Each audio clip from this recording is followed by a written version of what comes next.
Aaron Clary's gay. Everyone knows it.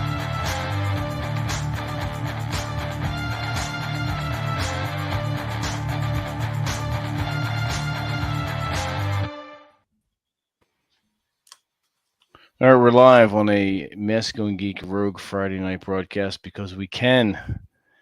And actually, TJ, we're live, so just hop right in, yeah. So we're at the MG Rogue Friday night broadcast with Come On Man podcast with Paul and Mr. Aaron Gay Hand Clary himself. Oh, sorry, that's the straight hand. There's the gay hand. No. The gay hand was the right hand.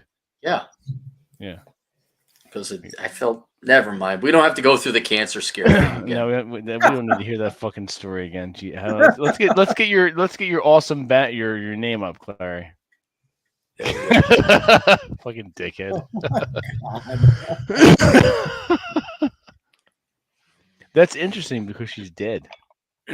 I said before that's why she doesn't moan. Well, she's ashes, so it's like it must be sticky with that. I got wide taste of variety. I got wide taste. It just went complete downhill right immediately. I immediately regret my decision for saying yes. Right, Splash Mountain just. You know that noise when Ben Kenobi shut down the power grid in the Death Star? Yeah. I just was watching the movie last night. Which one? The first one? Well, of course, the first one. Whether one is Ben Kenobi going. I'm just making sure. Yeah. Could be another one. Are they? That's done in the foreseeable future. They're not going to make new Star Wars movies. I hope. It's been such a spectacular cluster F that they just keep making crappy series on. Speaking of crappy series.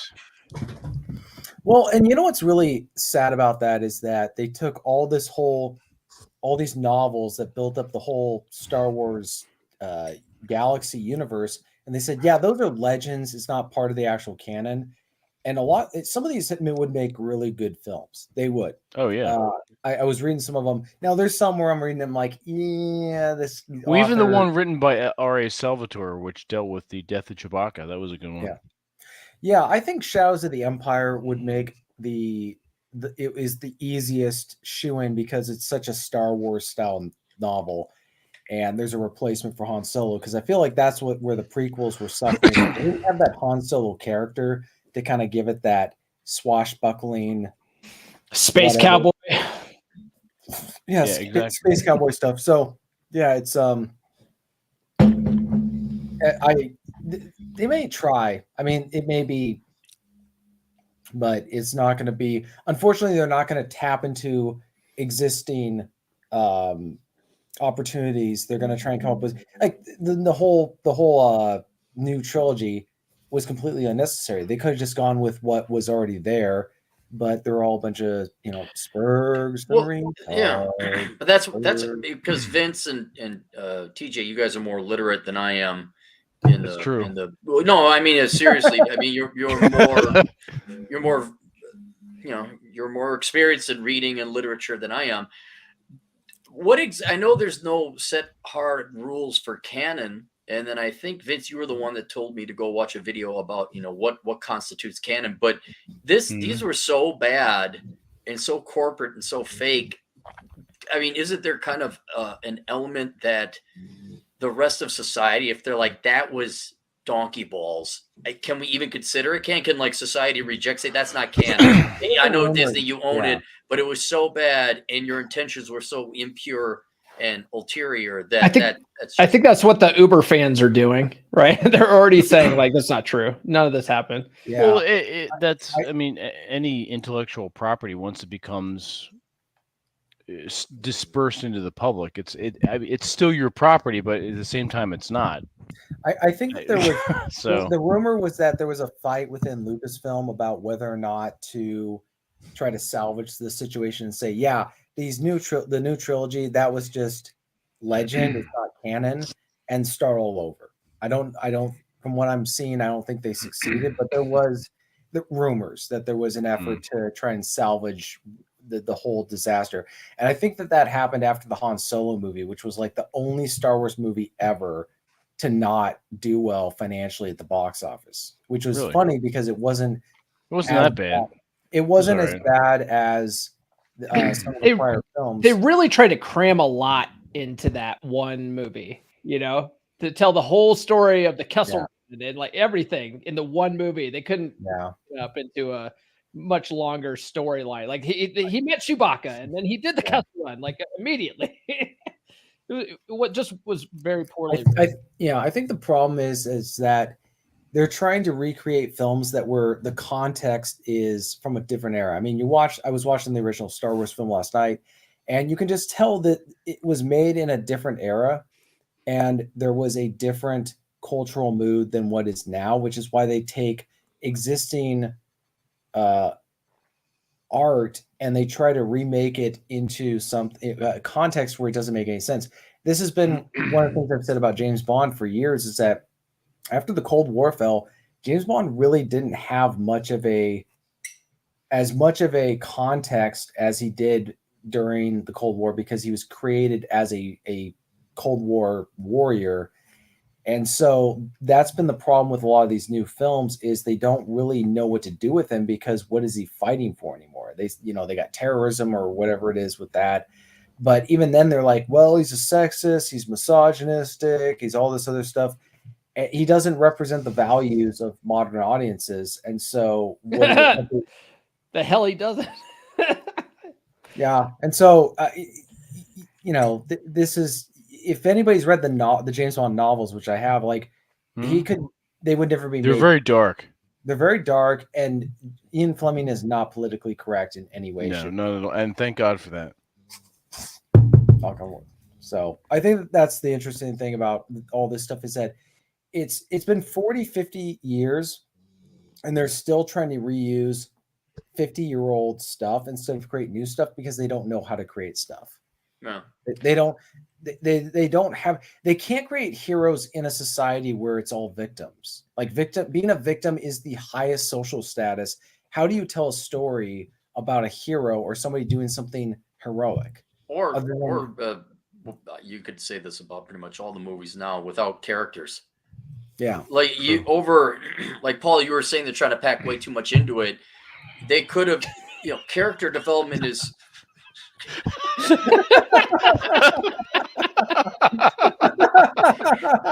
For once, I even wasn't trying to insult. Nobody's safe.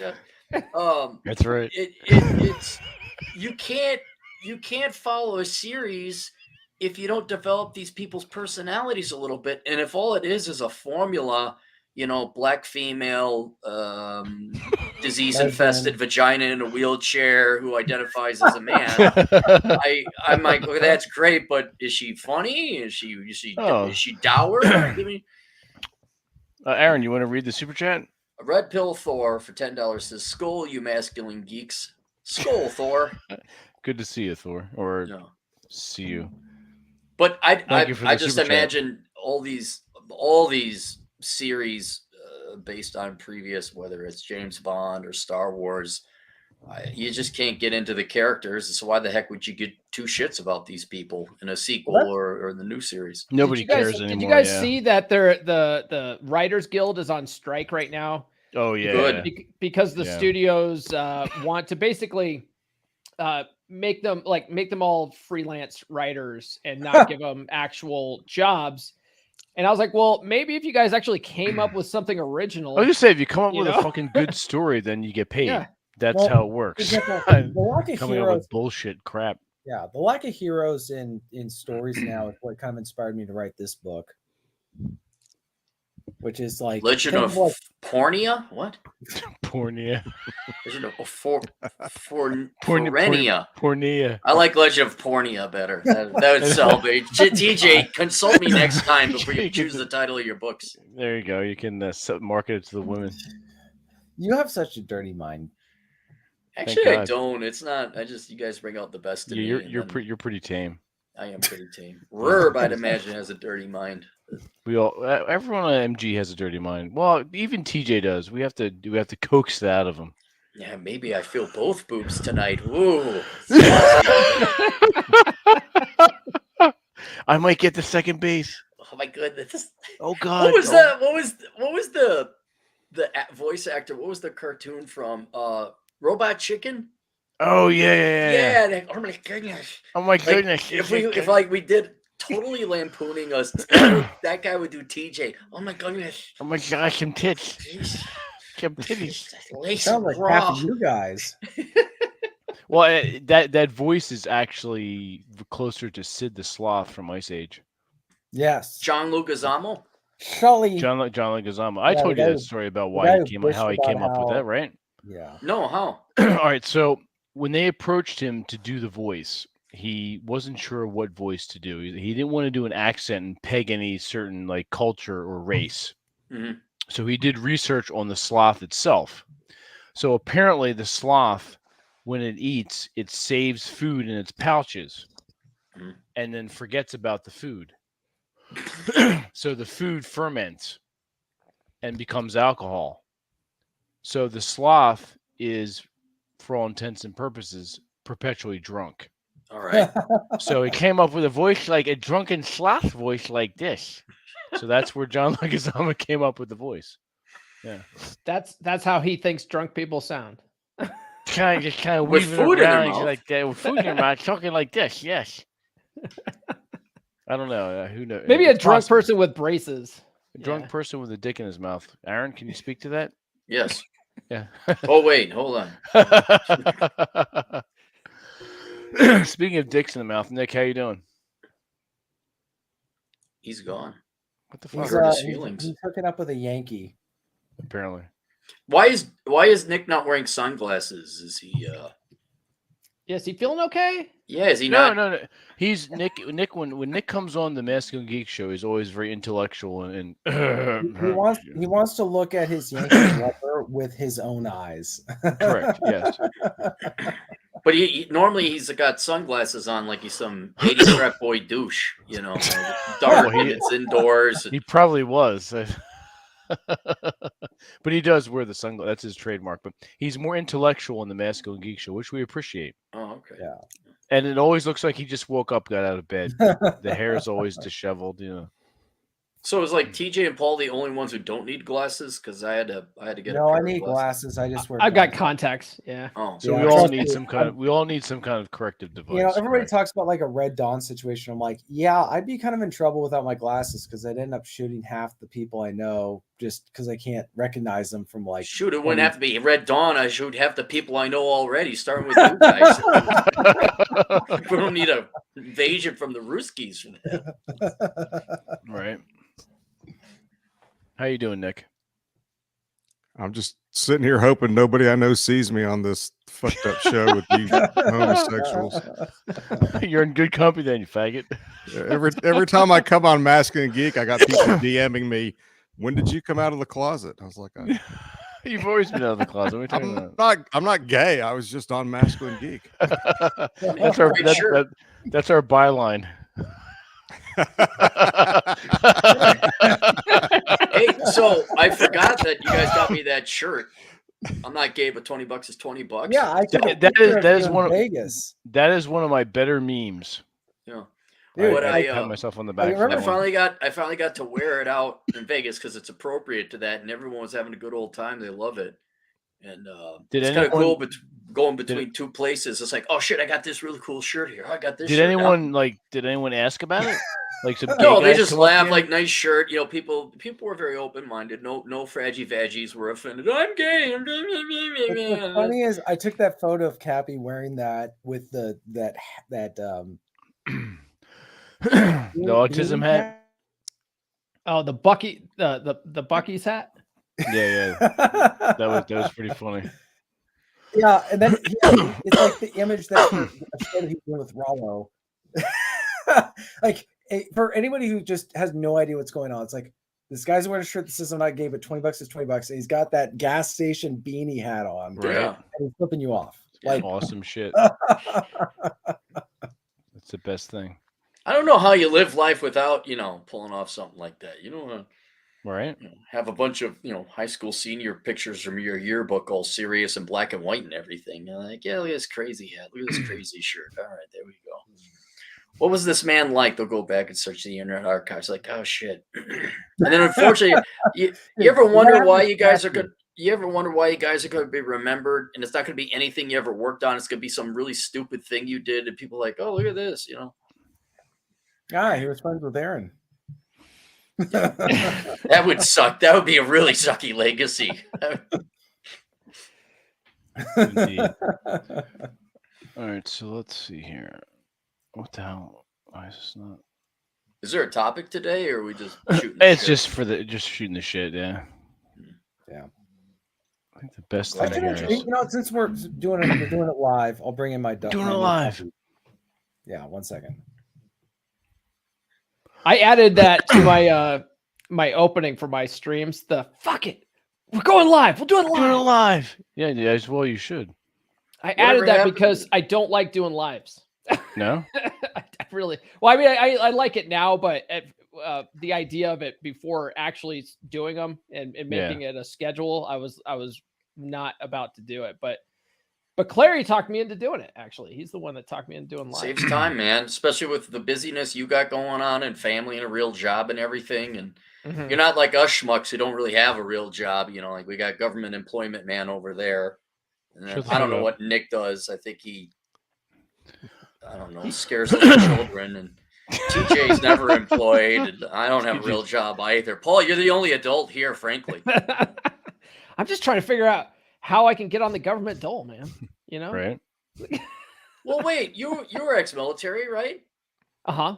Yeah, didn't you stub your toe and now you get $8,000 a month because you're, 49% disabled or whatever that little racket you guys got going on? I never took advantage of that. I should take my my service record down to the DAV and have them mark it all up so I can get 100% disability for my hangnail that I had once. That'd be awesome. There you go. Yeah. I got a buddy who runs marathons. Like he's like 70% disabled. I'm like, how in hell's name? Like, well, it's a little bit different. Like, no. I know it's government speak, but I was just like, not that. If Cappy were president, I'd be like, yeah, guys, that no, like you got to be like missing a finger or something at least. Like you're really effed up your leg. But all the stress in the right. Well, and when I bring it up with my military buddies, they're kind of sheepish about it. Like, yeah, I know. I'm like, yeah, well, they're paid, Oh, okay. Well, that makes sense then.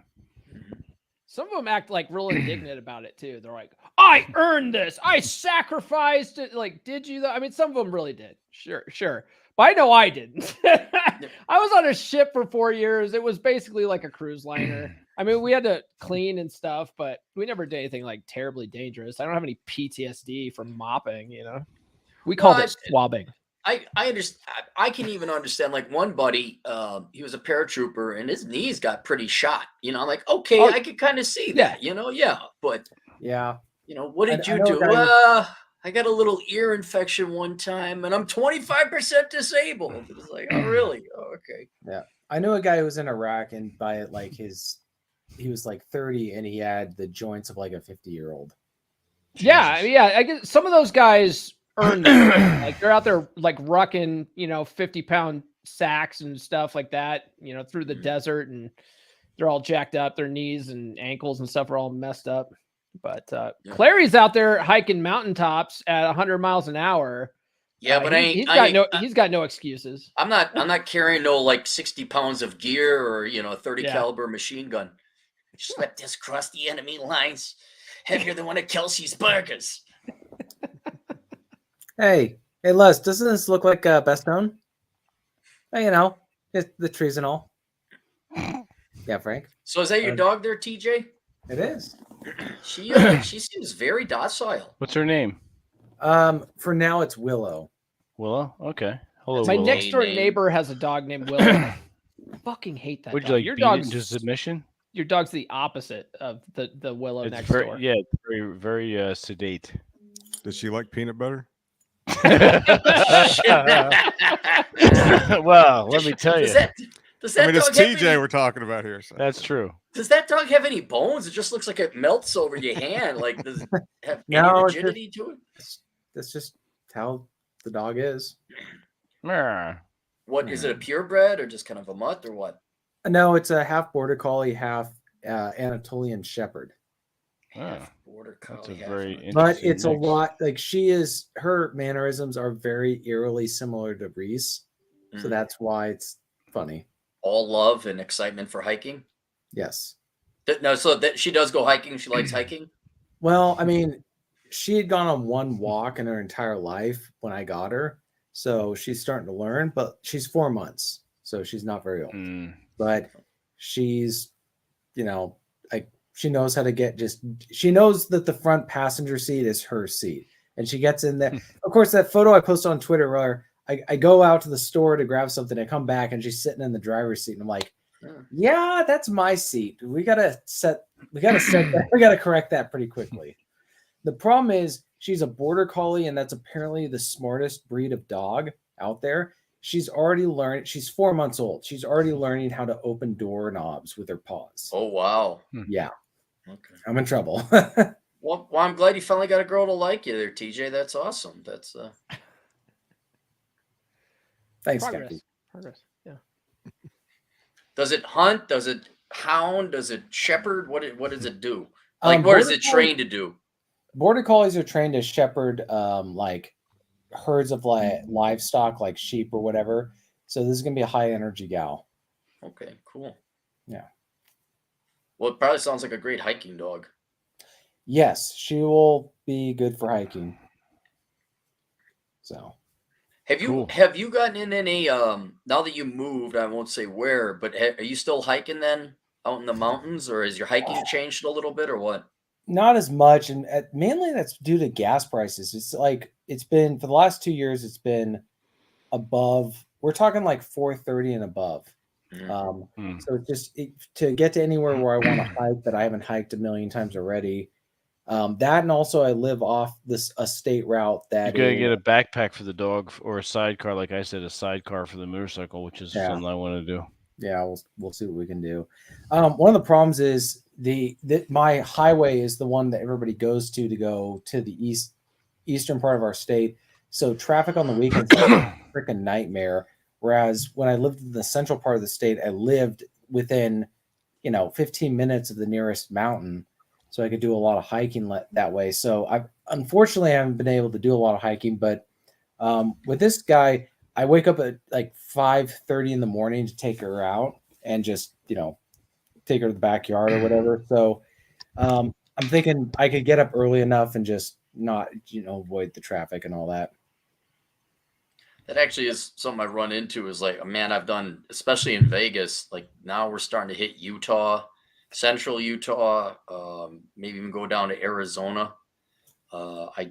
There's nothing really in California. It's just the desert, the Mojave Desert, which there's not a lot out there.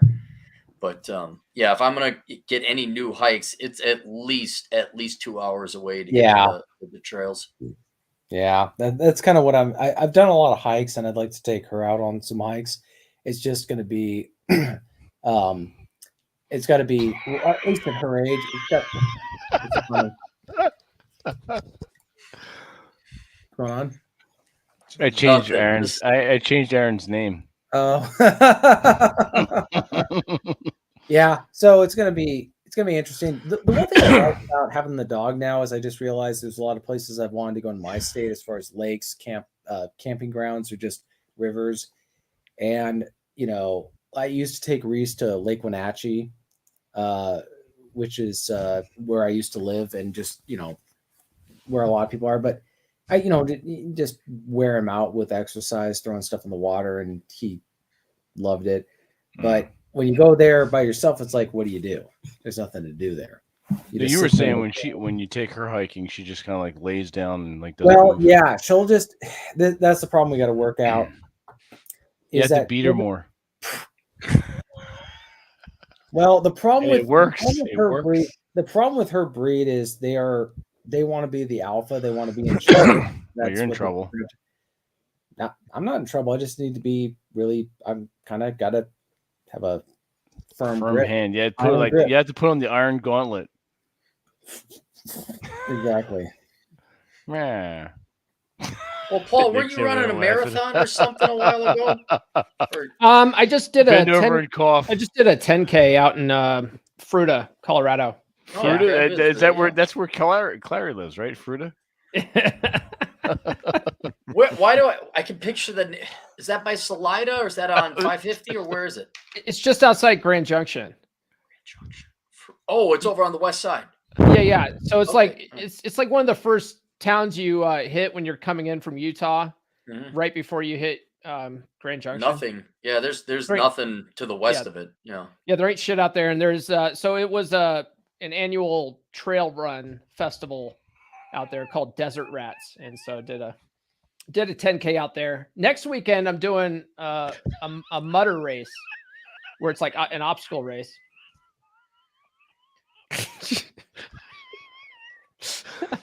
Come on the show, he says. We'll so welcome ridiculous. you. It's so ridiculous. Damn it. Hang on.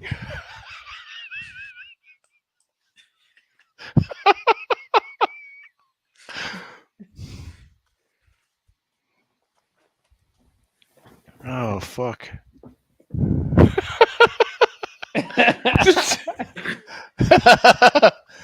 Oh, shit. That's too funny. So you do have a question, Aaron, directed to you from homeschool time. Oh, I do? Okay. Yeah. Homeschool time. Let's see, how are book sales going? Pretty good. Because After I you helped asked me to out. buy 10,000 copies. What's that? You guys each buy 1,000 copies? No, I'm not Disney. I don't buy my own product. Although I can't wait till that Miss Bitchface whatever Captain Universe shows up, like the new sequel to that. Oh yeah. Where they're just gonna have to buy so many damn tickets. No, book sales are really good because I helped Myron gain some Fresh and Fit fame. I edited his book and it helped him a little bit with structure and organizing. That's going well. That's going well. His book is spectacular. Of course, because they're famous, more than internet famous, so they got up to 10th place on all of the Amazon lists. Like it was number 10 on Amazon. Dick. But obviously, because I helped him out, he helps me out too. So he's been promoting my books and my courses, and so sales, yeah, they're kind of they're up there. They're good. The only problem is now I'm my first book was 15 years ago, and you don't think it's going to go anywhere because you think you're going to have a writing career like Vince, but it's also I got way more books, and so I'm kind of almost spread a little thin. So at any given time, 3 at most for all my books do well, but if there's a new one, it usually there's a little bit of cannibalization of sales that happen there. Have you ever thought of doing like a revised or updated version of some of your books where some of the numbers are more outdated, not like the general philosophical stuff? Like Bachelor Pad Economics is a great book that I consult on a lot of stuff regularly because it's like it's timeless type stuff, but some of the figures or numbers are based off of what was 10 years ago, right? And almost doing like an updated version for a generation that was like in their, they were just children when that book came out. No, I know. Yeah. I mean, I could like adjust it for inflation, like worthless. Obviously the starting salaries data would need to be updated, but I don't, because if you're too fucking dense to know that there's been inflation since that time and and you're right, TJ, the principles haven't changed. Right.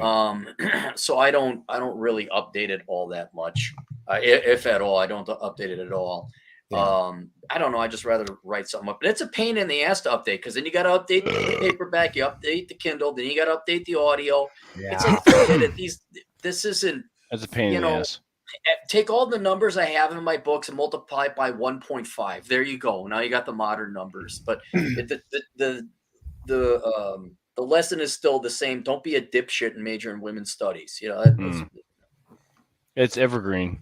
I think another book, just throwing it out there, not to make you guys money, but a book would be, you're talking about a lot of these books are preventative stuff. Like it's for people who haven't made they're young, haven't made their life choices. And I think the menu does that a little bit where it's dealing with people where they're already at that point where there's no turning the ship around. But what do you do? What do people do who are past a certain point But the problem with that is, as you guys no doubt know, and I've learned, people after a certain point who've made catastrophically bad life choices where they're around, they are not going to read the book about what to do about it. They're just going to rationalize it.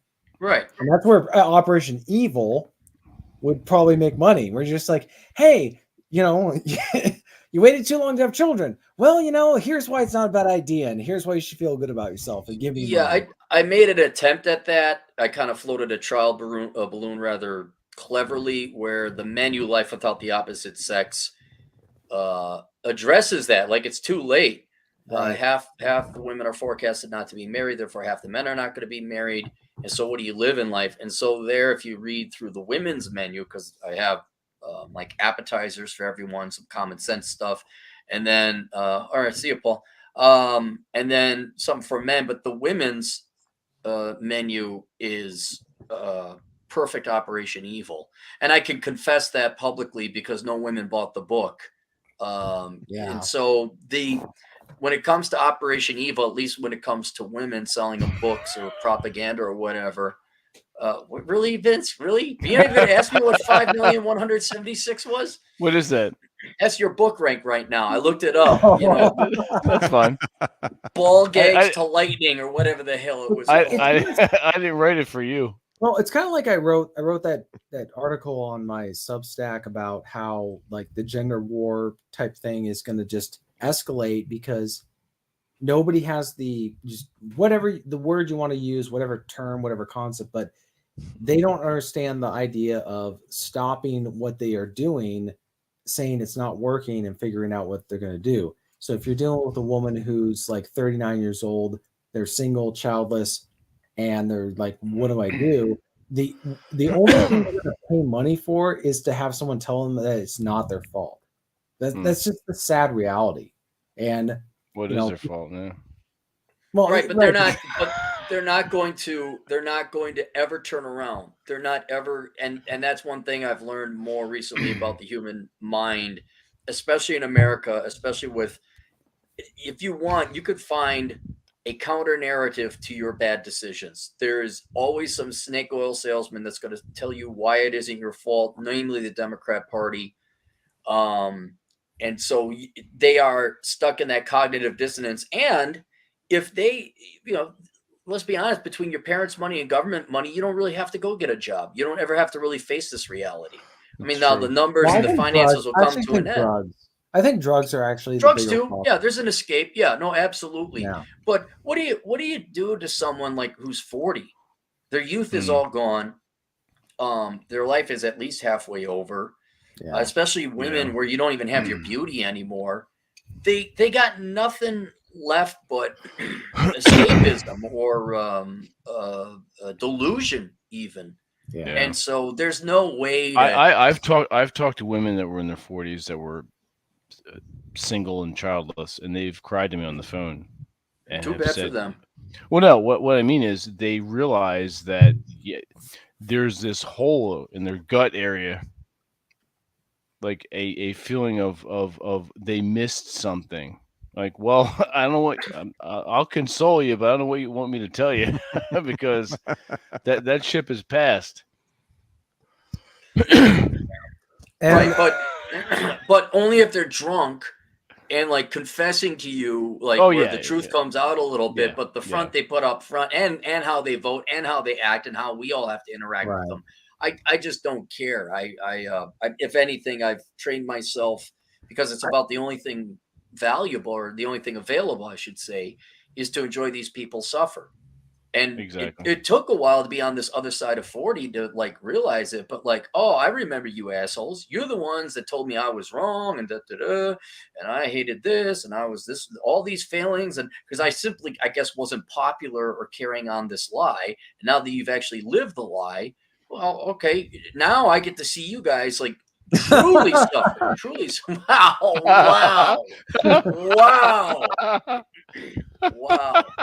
This is like a new form of busting. I think Cappy, I have an honest question to a serious question. As compared to all your dishonest questions?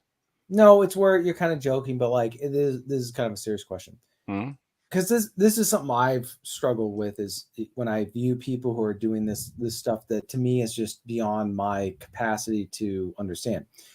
Is this we all have the same amount of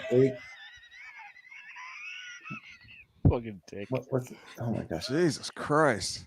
It's awesome. All right, I'm going to ask a question. Sorry. Do you think at some point it's some people are just more capable of awareness and they make choices accordingly, and we're looking at people who are not capable of being self-aware enough as some of us, where we recognize this stuff? Meaning, where it's like dealing with somebody who's a 70 IQ and somebody who's 140 IQ, right? Mm-hmm. The 140 IQ person realizes that the 70 IQ person is not as intelligent. They don't expect them to reach that level. So it's not a question of morality or choice. It's a question of capacity or ability. I agree slightly. Like if you have someone who's truly mentally impaired, right. Someone with an IQ of 80 is just a retard. Yeah, retard. But even like IQ of 85, maybe they're just not that bright. And so I can give a little bit of forgiveness for people who are genuinely unintelligent or stupid. But I think what is even more determining of it is whether or not your dad beat your ass, you were forced to get a job, and you weren't this spoiled little suburbanite Quanta haha. Because you got people who are high IQ, like 120, and they have master's degrees. I mean, they're in Joseph Field. Yeah. Aaron, when did you first start working? What age? Oh, well, does collecting cans count? Does what? Collecting cans. Absolutely. Something that okay, yeah, 7 years old. 7 years old. You exchange your labor for money, which in your case was dick sucking for money. So at 7 years old, which you probably just get turned on so much by that right now. Oh my God. Anyway, the projection is very strong in you, Aaron. Yes. Hey, my kid did not suck dick for a living. All right. Give me a break. I was a better dad than that. Well, that's true. You were. Anyway, yeah, it was 7 years old, but but we also did. I think most of us here are old enough. We shovel driveways, right? Yeah, I was working part time at Kmart at 14. Right. I mean, my first real job where I got a W-2 was landscaping in the 7th grade. I guess what I'm asking is like the capacity for like introspection or reflection or all whatever. Like, at what point is it someone just being lazy and not wanting to deal with their problems and being conflict avoidant? Well, and what is it where they just are genuinely incapable of? Well, TJ, I mean, what happens here is, and I'm gonna say that I see this far more in women that are my age than I do in men. Okay. So this is more of a woman's phenomenon, because women usually have people running interference for them in their lives when most men don't. And what ends up happening is, and I'm thinking of one person I know in particular who, she's been married 3 times. She's about to go through her 3rd divorce. She's, she's been drinking for 20 years, if not longer. She's cheated on every husband she's had. She's got, like I said, she's got substance abuse problems, and she's got kids who are witnessing her. Her kids are in their 20s now, and they're witnessing her going off the rails. And so she's got a couple of choices. She can face the music, which means getting off the booze and having to confront the reality about what she's done with her life, how that's affected her kids. Or she can keep going, keep drinking, and keep avoiding it. It's very difficult to look at yourself in the mirror, say you're a piece of shit and understand why, and deal with the ramifications of that, especially if you're a woman approaching 50. And that's actually a good book. Especially if you're a woman approaching 50 and your life is pretty much done. I mean, that you're gonna live longer, but what's the quality of that life going to be? And do you have what it takes internally to right that ship when you didn't have what it took for the last 3 decades. Yeah. So so you end up working yourself into this, existential corner, and getting out of it's very difficult because you just have to admit you're a piece of shit. And let me add to this, because it's kind of the point that I was making that Nick led on. Women just have life on easy mode because we want to fuck them, as Bill Burr famously said.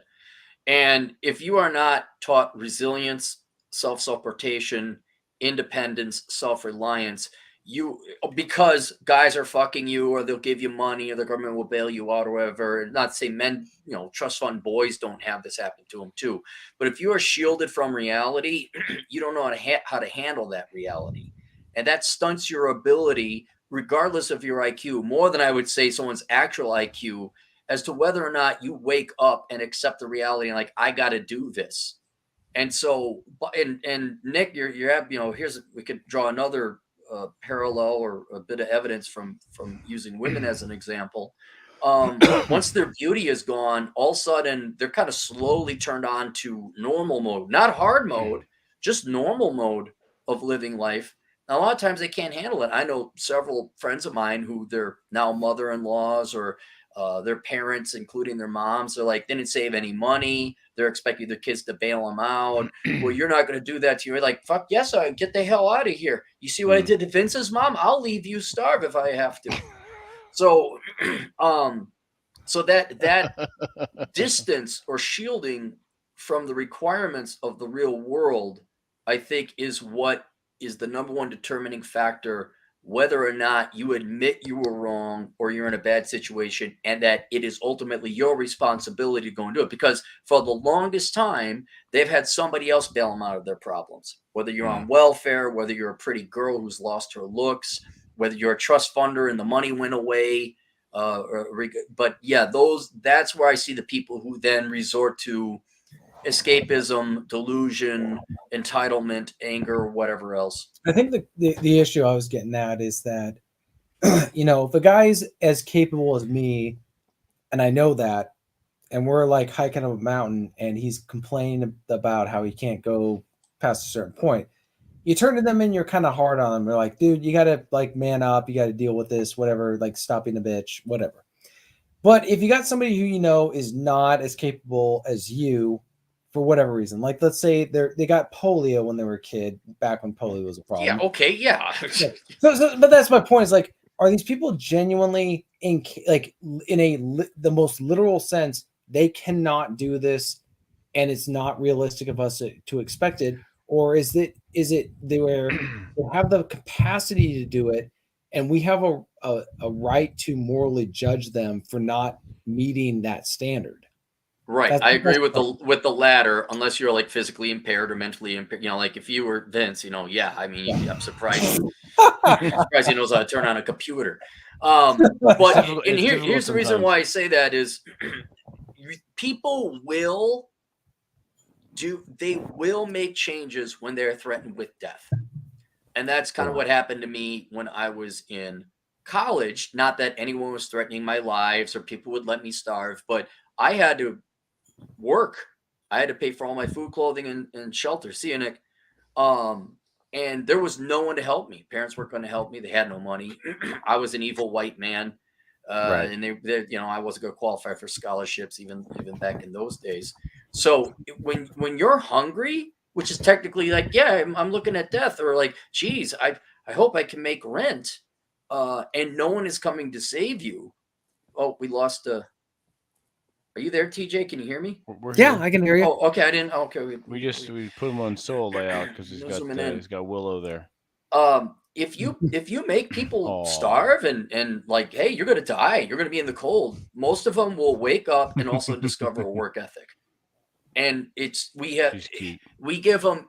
You almost can't do it in America because we give everybody so many outs and so much help. It's not going to happen. But it's almost the opposite. You have to take away all the help and let them suffer, and they'll wise up real quick. A month without food, they'll wise up real quick. And so I have and plus I went through it. I have very little pity for anyone like, oh my God, I need a student loan bill. Shut the fuck up, you bitch. Eating espresso and your little avocado and toast as you got to play make-believe intelligent person earning a degree in sociology. Get the fuck out of here. Avocado toast is pretty tasty. No, I don't know. I had never had it. I couldn't afford it when I was a I've kid. had it once. It's not bad. Yeah. No, that's just what I wonder. Is like, you know.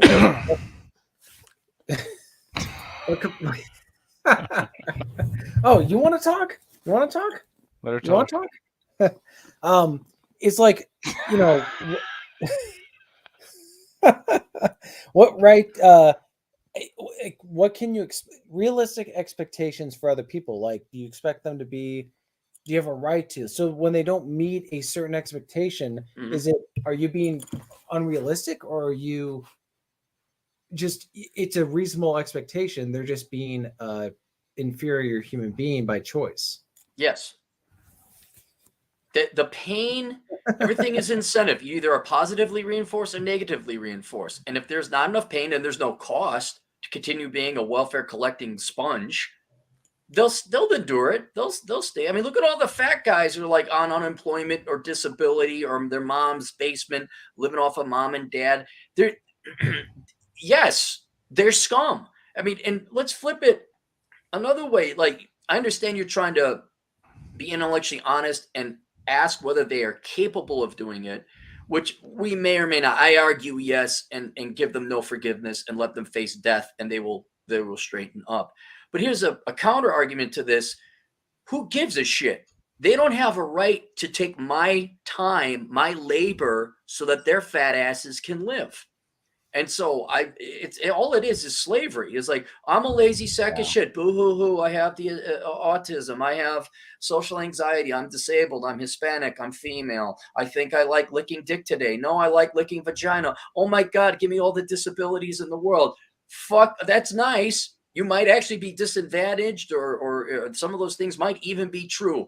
That doesn't rationalize the rest of society being partially enslaved to take care of your ass. Indeed. Look at that dog. Isn't that she's cute as fuck? Yes, she is. Speaking of sponges, does she work, TJ? Does she work? She pay rent? She's going to. Oh. Because I'm going to have her basically, I go places and she makes all the women swoon and I get free stuff. And why do they swoon? Why do they swoon? Oh, so where does she? Do you have like a bed for her? Or where does she like stay? There's a couple places she stays depending on what mood she's in and what mood I'm in. Okay, well that's all we need to hear. So like some days she likes to be in the cage or the kennel in the house. And she likes to be in the outside of the house where I got a enclosed space, which is actually pretty good for her because as soon as I get up at like 5:30 in the morning to let her out. Oh, okay. Yeah, she's a good motivator. And then but she likes the kennel, which is good. Okay. So peanut butter when TJ. Is that what you have on your hand? She's really going to town on your hand there. Oh no, she just likes me. No, that's always a good thing. How old is she? She's still a pup? 4 months. Oh shit. Yeah. And how large does that breed get? 80 pounds. Oh shit. She's gonna be a big girl. Yeah, she is. Big fat ass. Yeah. I'm gonna avoid saying any jokes. That's fine. What do you feed? Oh, it's adorable. What do you feed her? Just right now it's like some food that the old owners gave me, but I'm gonna try and find like raw meat for her.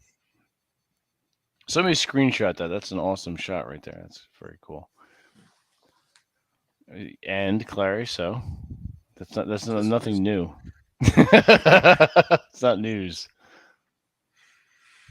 Why'd we lose Nick and Paul? They did not like our herpes talk or what? Both of them said they could join for a little bit. Okay, then you have to take off. Yeah. Interestingly enough, that's the year I graduated. Is High it school? high Yeah, school? 1988. Oh, yeah, 1988. you are an Yeah. old fuck. Yeah. I'm 53. Man, Yep. I still look better than you guys, fuckers. Please. I gotta. There's something to be said. And TJ, you're well on your way. Like, we all look good for our 40s and 50s. We do, yeah. And there's a pride that kind of comes with it, whether or not you're chasing after girls or not. Right. But man, I look at just the younger generation of guys. I'm like, what? I mean, I wasn't. Well, you look better than like 3/4 of them. Yeah, no, it's true. Just go to the gym and hike and don't pig out. But everything just eat in moderation. You know, but it is kind of like this. Oh yeah, I see why James Bond was a 40-year-old man. I understand. I get the silver fox thing. I get it now. Absolutely. Yeah. No, I pretty much eat and drink what I want. Yeah, it's kind of funny. I don't have a gut. Yeah. I'm in shape, so it's easy to do. Yeah, definitely. Well, then you take the combination that you're old enough, you're just like, no, I won't be doing that. Just yeah, no. You know, well, yeah, that's you learn. When it comes with experience, is like, you're like, yeah, we're not doing that, or yeah, I'm gonna do that, or yeah, you're wrong, and I'm gonna give you crap about it, or you don't feel uncomfortable saying no to someone, especially girls. Like, you just like, yeah, well, I'm not doing that, because you've been there, done that, seen it, bought the t-shirt or whatever else, paid the bond if you're some guys, or bail. But you're just like, yeah, we're not doing that. And when you're young, you don't say no because you think that if you say no, they're not going to like you. That kind of right. Well, Vince, I mean, you're older now. Do you even date younger gals? I mean, I know you date younger gals, but do you even bother with girls in the 20s and early 30s? Is they just too much a pain in the ass, or? You want to quote Harry Potter or The Office, then they'll they don't know how time works and shit. Other than that, it really depends on. You're not quoting Casablanca with them young chicks. I can tell you that personally. Well, it's funny, on one of my dating profiles, I have at the very bottom, P.S. If your pineal gland is calcified, we can't be friends. What does that mean? A pineal gland? Pineal gland. That's a lizard part of your brain. Mm-hmm. Okay, and the calcification of it is part of it is due to the fluoride in the water and in toothpaste and whatnot. Have you ever seen a commie drink a glass of water? No, why? They don't have any water. I can no longer tolerate the communist indoctrination, communist subversion, and the effort to impurify all of our precious bodily fluids with fluoride.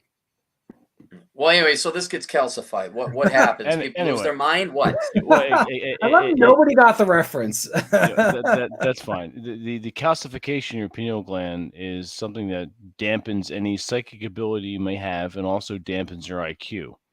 All right. And it makes you a dullard and weak and slothful and just like, so, all the people that you hate, Aaron. Okay. So right. that I'm half serious and half joking with that statement at the bottom of my profile, but that catches women's eyes, and their hamster wheel goes, and they want to know what that means. Okay. So. That's fun to do. It depends. Like, to get back to your question as far as the age, if I banter with them and they seem reasonably intelligent, sure, that's fine. But you're not going out of your way simply because I gotta imagine by this time it's like you don't have the time or the patience to be bored. Well, yeah, I'm slowing down a little bit. I have other things that I'm doing. I don't have time right now. I already have 3 in the pipeline, so that's enough. I have no problem with that. I have a main girl and 2 what I would call bondage sex sluts. No, absolutely. I understand. Yeah, and they know that they are, and they all know of they all know of each other, but they don't know detail, and that's an important thing if you're running a main long-term relationship with side chicks. You don't run your mouth, you don't brag, and you keep your mouth shut. Right. Well, So no, I was just kind of curious because you're out there and you're a player and you do have multiple gals. Well, no, you are. I just, but because I retired quite some time I ago. always will be. I always will be. Yeah. And now when we're roughly the same age, so when I go out and I look at these 20-somethings, I'm not saying it because I'm totally alpha. I'd never date that girl, but I'm just like, oh my God, like what I feel somewhat sympathetic for younger guys, even younger than TJ. But I was thinking, oh, well, maybe you had ran across a 25-year-old, and it has to the ultimate point of my inquiry here was, is it now just child's play for you? Now that you're older, you got money, you're still reasonably good looking, and now it's just like, oh, please be quiet. But you don't even go down that far because you can't tolerate going down that low. Well, the generation gap as far as the information and the cultural interests is too great. Now, having said that, does that really matter if you're vibing physically? No. Women don't. If a woman is into you, she's not going to give a shit about that. She's really not. So, but for the most part, my age range is 35 to about 45.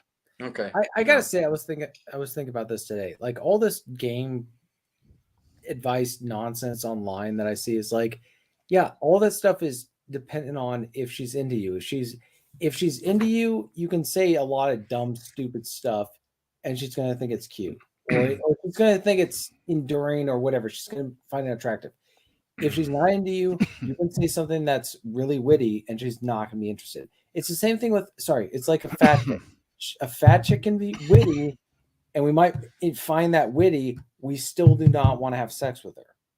Well, women aren't fun. Women are not funny. They're amusing, but they're not funny. I'm kind of giving an example. Like, if you're not into somebody, all this other stuff, and this is where these guys are giving advice. Guys, this is retarded. I don't say anything because there's no point. But it's just a bunch of retards talking about stuff where a lot of it is. I think a lot of it is you can't explain. I was thinking about what was his name? Steve, the guy who died from the stingray. Steve Irwin. He met his wife, and like literally, it was instant chemistry between them, right? Yeah. So he could have. I'm sure that there were other women that he did the same thing with, and they didn't find it attractive, but because she was into him for reasons that are not necessarily explicable, she just. That's the part where you can't. Well, it shouldn't be explicable, and you should also cultivate the inexplicableness of it. Right. That's what keeps both parties interested. Now, all I was curious about is an older man who has his shit together dating a younger gal, or the experiences of flybys with it. So it's difficult. Yeah. It's difficult because the I'm dying. This is where I am kind of, I'm not saying sympathetic, but I don't disagree with some of the girls in their 30s. Okay, go. Is their emotional maturity is significantly lower than their physical maturity. So you're dealing with someone who's like in their early 20s. They are still emotionally 16, 17 years old. For the most part. I'm just saying, like, they are not the infantilization, if that's the right word, of men and women. So you can have I've seen men in their mid-20s where their mothers are saying openly, he's still just a kid. It's like he's 25 years old. Like, you'll always be a child to your mother. Well, that's just the way it goes. I mean, whether or not she treats you as such, like, there are some who say that in like I still love you as a mother, and then there's some that's like it's kind of it's toxic maternalism. My point is, like, but we do this on a generational level where there's, especially the Zoomers, I've interacted with someone in their early 20s. It's like, holy hell, they are still children. Like, emotionally, they are still children. So, anyways. Yeah. You're muted. Well, Claire. sorry about that. Yeah, so I'm gonna go have dinner with my girlfriend now. Enjoyed that getting pegged by her as well. I will. It's extra big strap-on dildo night tonight. I figured you wanted to widen your asshole a little bit. Yep. Have fun. All right, I'll see you guys. Good to see you. And then there was 2. Well, it's interesting because one of the, not an issue so much, but an observation I have about a lot of these anonymous accounts online talking about women and such. All right, I'm 53. Yeah. The wisdom that I have garnered, that I've accumulated, has been through experience, not listening to red pill pickup whatever content, reading a few books, right, and then regurgitating it back. Does that make sense? Yeah, I guess what I was, and I agree, and I think a part of it is, it's a lot of it is not something you can explain like a mathematical equation, because a lot of these guys, especially certain types of guys, they treat it like a math equation, like a syllogism. It's logical. Like if you do this, this will happen. I'm like, look, man, I can speak from personal experience. Some of like my worst, if you're gonna say game, whatever you want to call it, where you're just acting with the girl and you say a bunch of dumb stuff, you're kind of being a buffoon, you're making a fool of yourself, but she's into you and she loves all of it, as opposed to where you have your game on and you're saying everything that you're supposed to say and she is not into you, or she's doing all the stuff that you it goes back to like the whole hobby stuff, like she's into your hobbies. Great, but you're not into her, so you don't care. And then you're into her hobbies and you don't care, right? Like if you're a guy hunting and she's like, oh, I love to hunt. It's like, yeah, but I don't want to see you naked. So we can go hunting, but I don't want to see you naked at any point. So leave the whiskey at home and like, whatever it is. That's just where a lot of it is just kind of like an inexplicable chemistry, because I remember Steve Irwin, either him or his wife said, like, the moment they saw each other, they knew that they were right for each other. It was like a lightning strike, yeah. Right. Like it just nothing wrong with that. It is what it is. And all these guys are trying to come up with all these reasons or excuses, and it's analysis type stuff. And I would say to them, like, look, are you into her immediately or not? Now, some girls you can, and I have no idea what it's like for girls, for men, like how they see men, but like, yes, there are some girls where you're not really into them, but over time you develop an affection. That is possible. Like I guess so I would say to them, if the idea of seeing her naked repulses you, it's not going to happen, right? No. If you turn away instinctively, if she was just that's true. That's true. Yeah, and so all these guys are trying to come up with all these. They think that it's like a magic spell. Like you can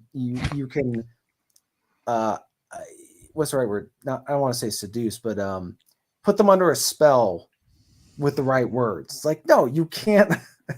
Well, no, it's not. I would say words can get in the way. There's a lot of talk online, and I've seen it from some people that we know, talking about building rapport. You do. How many times do I have to fucking say this? You don't build rapport. Rapport is an instinctual trust that happens very quickly in the moment.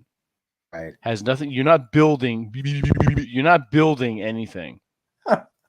Women, you and the woman know very quickly if you desire and want each other. I told the story of that meetup group I was in. I went to a dinner. Yeah. And the woman was sitting to my right, and she was maybe a 4 or 5 in the face, but her body was unbelievable. But there was something about her. I don't know what. Spurgs in the chat and go, they're going to straighten their tie and their glasses and clear their throats and go, well, it's the pheromones and the chemistry. Yeah. Shut the fuck up. I don't care about that.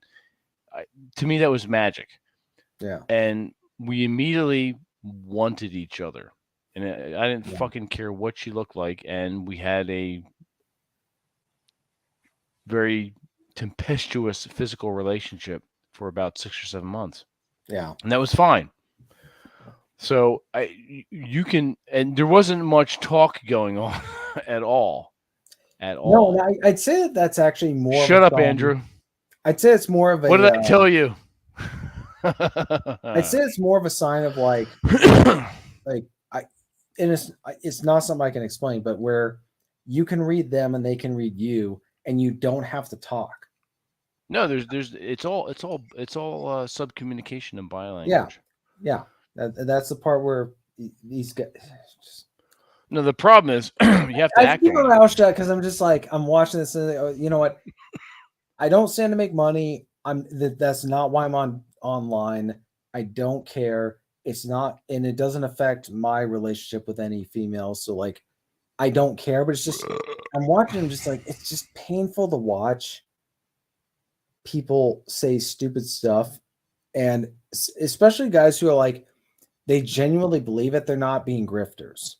Well, ultimately they have to live with themselves. I don't care either way. Or not. They can always, you know. They can kill themselves if they want. That's fine. That still doesn't matter to me either. I mean, at the end of the day, none of these assholes pay my bills. So no, that's the bottom line. It's like you're not helping me in any way. So, well, and that's the same thing with a girl where you know they want to start an argument. It's like, oh, look, if I wanted to argue with you, I'd marry you. We're not married. You're not living in my house. I don't have to deal with this. Yeah. No, back when I was younger, I would argue with women about stuff. Then I realized, wait a minute, I can just walk away. Like they don't. No, I don't argue. Yeah. I haven't had an argument with a woman in fucking nigh on a decade. Yeah. I don't do it. I do not allow that in my life. And some people are like, oh, well, you have to compromise this and compromise. No, you have to compromise, motherfucker. I do not. I design my life so I do not have to compromise. Yeah. And my life is working very well. Thank you very much. Yeah. I'm going to get a drink 1 second. All right. All right, you compromising motherfuckers in the chat. How you doing? Yeah. This is a rum and Coke. And I've had several of these this evening, if you can tell already. So I save my drinking for the weekends now. How's everyone doing? Who's here? Homeschool, Excel Self. Who else? Bullrush is still here, I think. Bullrush grew up drinking well water. That's the best water to drink, Bullrush. I dated a woman that had well water. It's fucking delicious. Hello has returned. Come on. What drink do you have? Coke and rum. That's what I have. Ah. Rum and Cokes. I've got this is Kraken. This is Sour Jerry. Morgan. No, I should get it. I like Sailor Jerry's, but Sour Jerry is good. That's kind of like a classic World War II rum. Catching us for the live, Tyler. Hey, Tyler, how are you? Oh, nice. Welcome to wives and to sweethearts. May they never meet. That's right. Yes, to everyone in the chat. Oh shit! If you've just joined, go back and watch when Aaron and Paul Bauer and Nick August was on earlier. That was interesting.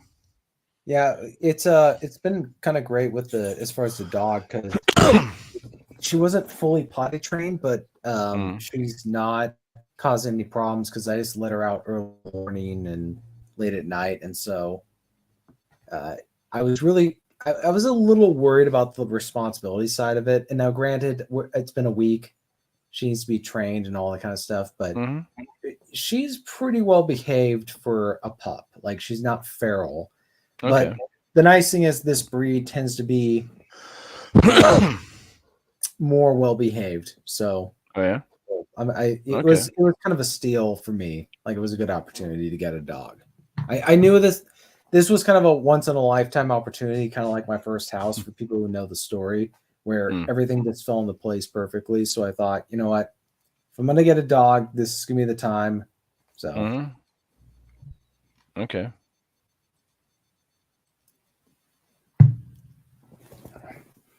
I'll see if I can get a little doggy sidecar for her on the motorcycle. That I know. I've been wanting to do that with either a dog or a raccoon. That's actually my next pet is a raccoon.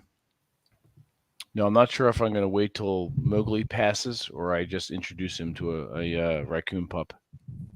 Yeah, that'll be fun. Have them both in the sidecar. Yeah. So, I invited Modern Life John on. You know, interesting topic that I saw on Twitter is they were talking about how some guy was pointing out that adult men for years, kind of like Peter Cushing, were into wargaming or like toy figurines and all that kind of stuff. Hmm? And one guy said, yeah, a guy who's interested in this stuff on occasion is fine, like kind of like video games. You know, like they're saying, yeah, occasionally being interested in this stuff, but like being obsessed. And I didn't respond. I was like, okay, we're doing an extreme. It's like obsessed and it's a mild interest. Like, where's the hobby fine point? Like, well, it's just some other douchebag that wants to get a reaction out of people. That's really all that is. Also, like, again, you watch Peter Cushing in that one video where he's doing all that stuff. Like, there's kind of a dignity to what he's doing. Like, absolutely, there's a lot of class. Yeah, he's not acting like a child. I think that I think that that's more of the issue than him playing war or doing war games with figurines. It's like a sense of maturity. It challenges a perception. Like if I was to take I have tons of plastic soldiers. If I were to take them out and kind of deal with them, you're right back. Keep talking. Okay. I'm just saying, like, I feel like the way a man handles his hobbies is more the bigger issue than what hobby he has within reason. Like, if he's got a hobby that would ordinarily seem childish, but he treats it with a sense of gravitas, it makes people really uncomfortable because they associate it with childishness. So that's kind of my thought, because people were kind of going after men who were into like video games or wargaming.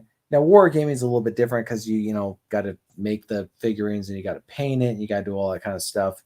Whereas with video games, you're just, you got to just play the game. I know I was just at a buddy's house that had massive TV set or screens, and they had all the gadgets for playing some of these first-person shooters or whatever role-playing games that they were doing on online. But it's kind of my thought was, it wasn't just what they were actually doing. It was more of how they were handling it. Because if you're handling something like a man and you're being mature, people, if they don't like what you're doing or they don't think it's for guys like you, they get really uncomfortable. And it creates a lot of weird perceptions. And you see that in today's world where you don't see certain types of hobbies or interests or passions being advertised as something that a man does, and a mature adult man. So anyways, Vince is doing his daily prostate exam like the rest of that is true. Yes. No, I did not do a prostate exam. I got a refill of rum and Coke. Yeah, Aaron wasn't there. Thank God, that fucker. Like I was playing my Nintendo 64 for like 3, 4, 5 minutes today, because it's just like, how long did you play it for? Like 5 minutes. No, that's it. Why only 5 minutes? I was playing a level and I got slaughtered. It's Rogue Squadron, which is this really tough game. It's like the second to last level and I'm getting slaughtered. I'm like, you know what? I just needed a break from work for 5 minutes. That provided it. I've been trying to do the whole different types of strategies, not working. Anyways, but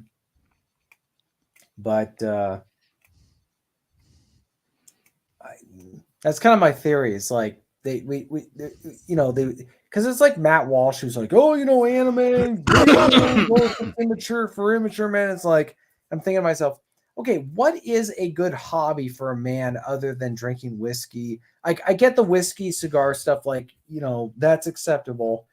What else are men allowed to do? Well, what is it? First of all, what the fuck is that asshole referencing? What is he comparing it to? To what? My father built models when he was a kid. Well, yeah. So he built models when he was a young adult, when he was married. I mean, that's how I learned to build models with my father. Right. Model cars. So what is he actually talking about? I know they really target video games, but at the same time, it's like I know that the video games and the models and the other stuff of our youth, of our parents' youth. God, this stuff pisses me off. When they say something's for like childish men, and you think, well, you know what, guys, let's point out all the areas that we think you guys are childish. Well, I get it. Like, all right, well, men growing up is, their manhood is delayed. Well, you can thank fucking technology for that, motherfucker, because everything is fucking easier now. There's a reason why men grew up earlier, because they fucking had to on the environment. Yeah. We don't have that environment anymore. Yeah. So if you don't want your kids to grow up in that environment, don't raise them in that, and stay off the internet and shut the fuck up. Do you not get the irony of these assholes on the internet telling you not to be on the internet? Well, it's funny, Matt Walsh posts his photos of his kids online. Anyone who posts photos of their children online is suspect to me. Yeah. But they're always talking about that kind of stuff, and my thought is always, anybody can have a hobby or something that they find passionate, but saying that it's okay, look, unless you're a male adult, you're a man, and you're dressing up like My Little Pony, or you're interested in the bronies. Unless you're a brony, like, look, if you're interested in other stuff, or you're like, yeah, I'm really into this stuff that I was into as a kid, I have more questions, like, but they make these. Well, it's also contextual. You have to look at the whole picture. What else? All right. You know what a real man does? Everyone's like, oh, it's a real man. A real man does whatever the fuck he wants to do, and he does it with dignity, and he does it with style. Right. Okay. That's the bottom fucking line.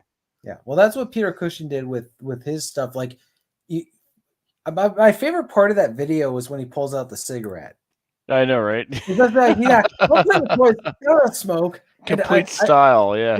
Yeah. Like, and the way that the video was done was like, the narrator was clearly saying, like, this is we're being playful, but we're not patronizing anybody.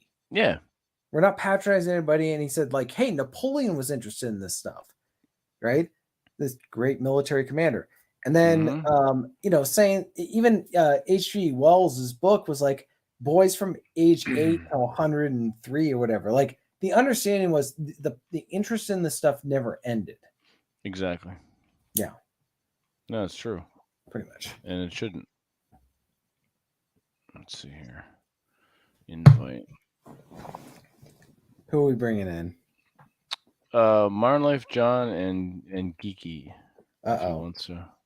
Ruh-roh. He's cool. You know him. He's always in our D&D chats. Modern Life. We haven't talked to John in a while. I know. I was looking at what Bull Rush said. Yeah, that's literally, that's what bothers me about these. Bull Rush. If you want to join, let me know. I'm sorry, TJ. Go ahead. No, that's the kind of stuff that bothers me. Is like these guys who, they say, well, if you don't have children, you don't have a real legacy, and you're not a high value man. What does that even fucking mean? Well, what does that mean? Then they turn around and do stuff that, like, as a father, I would never do. And so I turn around and say, yeah, like, you guys claim to be the experts on parenting. I'm not claiming to be the expert. Experts of acting like a woman. I'm not a retard either. So I'm not a retard either. I'm not retarded. Like, I'm not like, as soon as my children are born, I'm not posting photos of it on effing Twitter. No, Like, absolutely. Like, no, I'm not doing that. I'm not even posting. It's private. Well, but they're like, my real Menzies. Yes, it's like, yeah, you know what? You could totally troll these people by saying, real men don't post photos of their children online. That is true. That you should post that. It's kind of like saying, like, well, yeah. You should totally post that. Or not real men, but just to say men. Yeah. And don't post. My real Menzies does my fill in the blanks. Well, not for anything, not for nothing. When I'm scrolling through dating apps, women's profiles, if a woman has her kids, whether she blanks out their faces or not, if she has her kids in the photo, we let next. I don't fucking care about that. Yeah. To me, that's a red flag. So, hey, have you gone back to the dating apps or not? Have I? No. I'm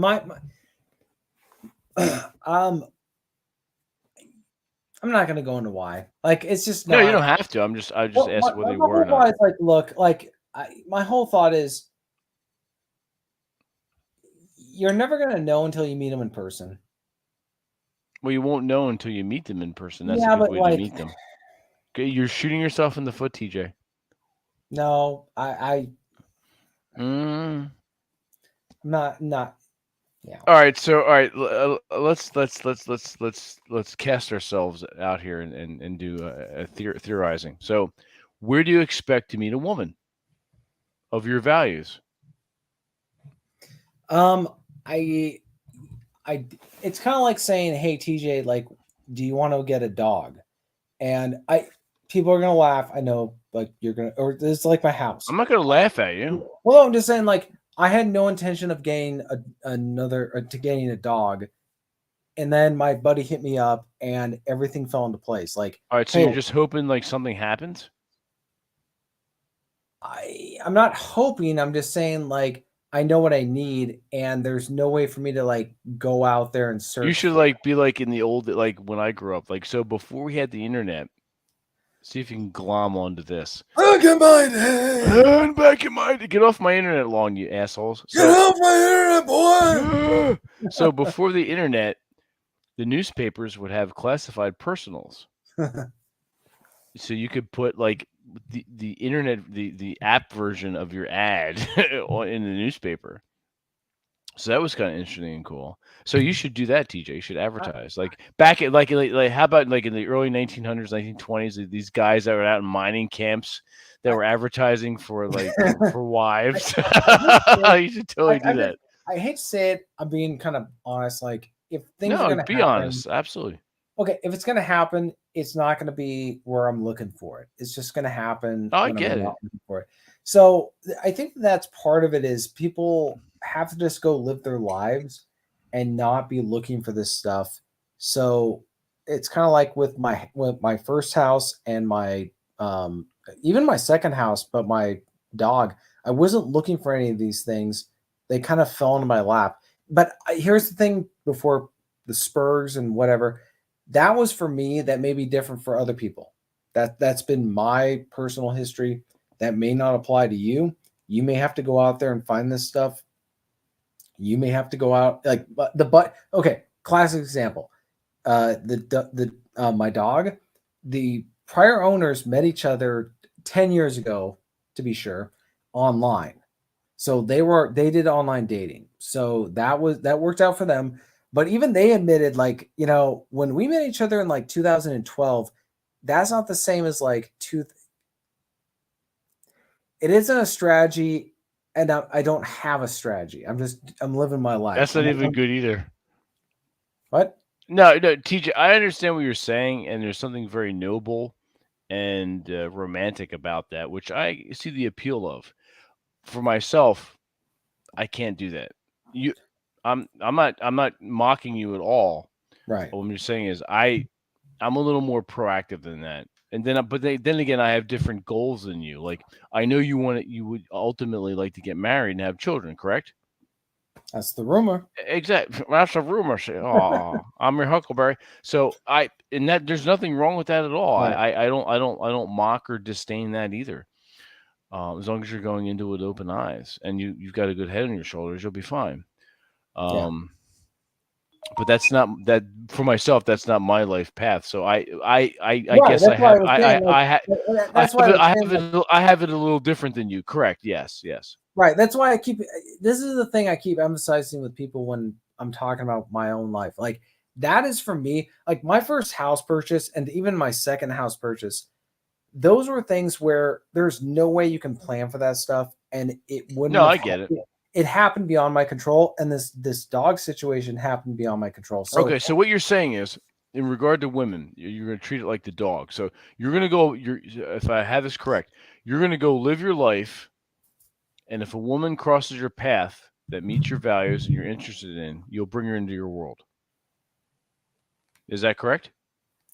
That's a rumor. Well, no, don't quote movie quotes at me, even though they're funny. I mean, is that correct? Yeah, but like I'm just saying, like I guess what I'm trying to emphasize is I'm not telling other people what to do, and I'm not giving anybody a strategy or a prescription. I'm just saying this has been my life experience, and it's going to be different. It absolutely will be different from other people's. So I'm not giving anybody advice on what they should do. I'm just saying, like, this has been me. Oh, there we go. What up? Yeah, what's up? What's up, brother? How are you? I just got done live streaming and I told my chat to come over. I see all these people I've never seen, but welcome MLD's chat people. Go on. We're talking about women and TJ's strategy or non-strategy for his. It's not a strategy. It's not strategy. No, I'm just saying, like, I'm not giving a strategy. I'm not telling other people. This is a problem I got with people. No, you're just living your life, and if a woman comes into your orbit, you bring her in. Right? That's fine. I'm not describing my strategy online.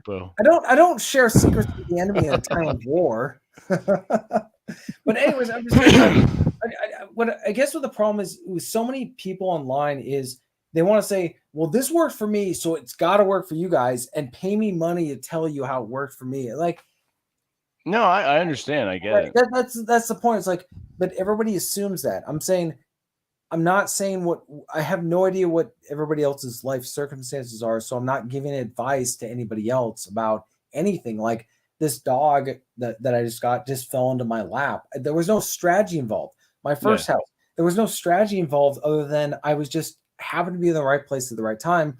So if somebody came to me and said, hey, how can I get a house in this area? I have no idea, because it wasn't something where I was being proactive necessarily. You didn't actually have a plan for I had no plan, and even with the second one, a lot of that stuff fell into place as well, and I got lucky. So people keep asking me about this stuff, and I'm like, I can't give you advice on this stuff because I have no idea what your circumstances are, and it's not going to be the same. I completely get it. Yeah. So yeah, that's my point.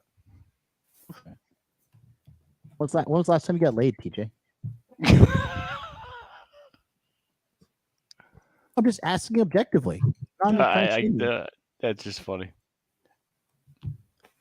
Whenever you want me to be to. Not interested in you. as yes. As attractive or not attractive as you may be, TJ, he's not interested. So stop. How are you, John? Good, man. Good. Oh, cool. Just all I've been doing this year is just like, just fucking working and exercising. That's all I've been doing. I'm 37 now, still the highlight of my life. Oh shit, you're an old man. I'm not old. I refute that. You're older. Hey, it's all good.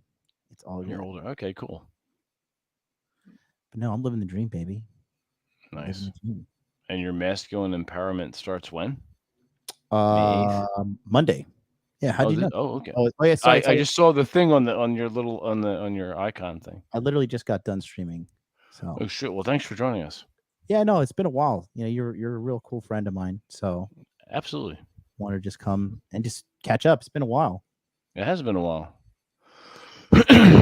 Got something that came. What? Oh, okay. TJ, catch you later. TJ leaving? Yeah, he's like heading out. He left us. Aw. That bastard. Probably something with his dog. He just got a 4-month-old dog he adopted. Oh shit. Really? Are you sure it wasn't me? Did I offend him? Did he get triggered? No, no. Leave me alone.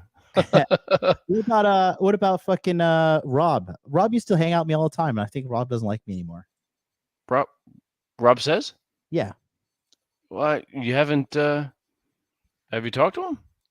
No, he just used to come on dude party all the time. He used to interact with me, then he just kind of like silently ghosted. Oh, he hasn't interacted with us either. No, we're still friends, but he's kind of taking the back seat, doing his own thing. Oh, okay. Yeah. No, he's still out there. What's good with you? What you been up to? The usual. Working, riding my motorcycle, writing, Life's good. enjoying the women. Absolutely, absolutely. Life is good. Yeah, it is. Yeah. How many on the roster now? Right now I have 3. Life is good. Yep. I always like because I'll tell you, John, I get bored very quickly, but I still like having what I call the main girl, the home base, as it were. Mm-hmm. And we've been together for this October will be 2 years. Oh wow! So I like having that something I can count on. Yes, and she has my back, right? Yeah. But I still like the variety, and I don't hide that. Mm-hmm. Like she knows. Like he's doing other things. Now, I was talking about earlier, I don't brag about it, and I don't talk about that with her. I keep that. I always tell this story.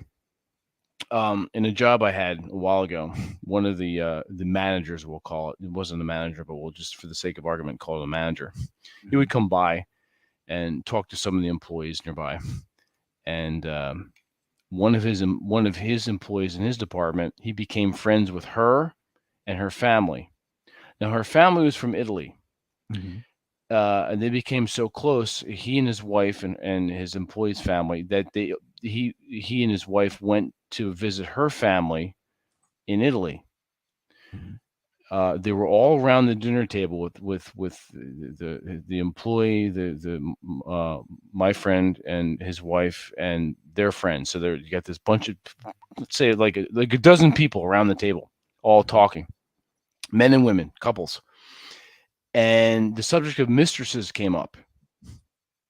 So you got all these Italian couples and this American couple, and the Italian couples looked at my friend, the American couple, and said, "Well, to the dude, how about your mistress?" And he was taken aback. And this is in the late 90s or early aughts, early 2000s.